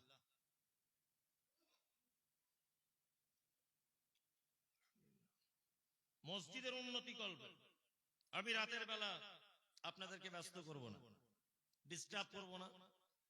5,000 দেন, 10,000 দেন, 20,000 দেন, এ কথাও বলবো না। যার কাছে যা আছে 1,000, 2,000। আমি মুসাফির মানুষ, মুসাফিরের দোয়া কি হয়? কবুল হয়। এখন আপনাদের ইমাম সাহেব দোয়া করলে চান্স আছে, নাও আছে, কবুল হতেও পারে নাও পারে। আপনাদের মাদ্রাসার শিক্ষকরা দোয়া করলে এই মুহূর্তে কবুল হতেও পারে নাও পারে। কিন্তু আমার জন্য এই মুহূর্তে একটা আল্লাহ রাসূল অফার করেছে, কারণ আমি মুসাফির অবস্থায় আছি। মুসাফিরের দুয়ার মাঝখানে কোনো পর্দা থাকে না, তাই তো? অসুখে আছেন, ঋণ করেছেন, অশান্তি হচ্ছে, ঝামেলা হচ্ছে, আপনি আল্লাহর সাথে ব্যবসা করুন, আল্লাহকে কিছু দেন মসজিদে। আসুন ভাই, দিনী ভাই যারা রয়েছে আপনারা কিছু কিছু আল্লাহর রাস্তে দেন মসজিদে। আছেন কেউ? আমাকে যে কমিটি বাধ্য করেছে বলতে তা নয়, আমাকে এই ব্যাপারে বলেইনি, কিন্তু আমার মানবিক দৃষ্টিতে দেখতে পাচ্ছি যে মসজিদের যখন উন্নতি করবে তাহলে শেষের দিকে আমার এটা বলা উচিত। জি আসুন। 500 করে যদি আপনারা 20 জন দেন 10,000 টাকা হয়ে যাবে। দেন, মাশাআল্লাহ মাশাআল্লাহ, দেন 1000 টাকা। আরেকজন 100। শুনুন, আপনি 1 টাকা হলেও দিবেন, চলে যাবেন না কিন্তু, একদম চলে যাওয়ার চেষ্টা করবেন না। মজলিস ভাঙা হবে, তার দোয়া হবে তারপর, এখন আপনারা কেউ উঠবেন না। আরে আপনি টাকা চাইছি মানে তো বক্তব্য শেষ করে দিবেন, আপনি উঠে পালাচ্ছেন কেন? মজলিস ভাঙা দোয়াটা বলে যাবেন, পালানোর তো কোনো যুক্তি নেই। মজলিস ভাঙা দোয়া বলবো, তারপরে যাবেন, কেউ যাবেন না। মসজিদের খাতিরে আপনারা একটু বসুন। দেন ভাই দেন, 500 টাকা করে টাকা আপনার আল্লাহর রাস্তায় দেন। এই চাওয়ালা, ওই চাওয়ালা, আমাকে একটু চা দিয়ে যাও। গলাটা হয়ে গেছে, চাওয়ালা এসে একটু চা দাও। 500 টাকা করে সবাই দেন, আল্লাহর রাস্তায় দেন। জি, তুমি আসমানে থাকো প্রভু, আমি জমিনে। তুমি আসমান, কত? 10,000 টাকা। একজন ভাই দিলেন 10,000 টাকা। এখানকার লোক দানি, তবে কিন্তু এটা 100% প্রচুর দানি। এই ভুট্টা টুট্টা যা আছে লিখিয়ে দেন। দয়া করে কেউ যাবেন না, 2 মিনিট বসুন, মজলিস ভাঙা দোয়া বলে যাবেন। একটা মারাত্মক সুন্নত থেকে বঞ্চিত হবেন না। জি, 500 টাকা আর একজন। আল্লাহু আকবার, আল্লাহু আকবার। আর একজন 1000 টাকা। জি, তুমি আসমানে থাকো প্রভু, আমি জমিনে। তবু তোমারি প্রেম জমে হৃদয় গহীনে। আমি তোমারি গোলাম গো, অন্য কারণা। আলিমুল গায়ব তুমি, মালিক রব্বানা। আল্লাহ আল্লাহ আল্লাহ আল্লাহ। তুমি আসমানে থাকো প্রভু, আমি জমিনে। তবু তোমারি প্রেম জমে হৃদয় গহীনে। আমি তোমারি গোলাম গো, অন্য কারণা। আমি তোমারি গোলাম গো, অন্য কারণা। আলিমুল গায়ব তুমি, মালিক রব্বানা। আল্লাহ আল্লাহ আল্লাহ।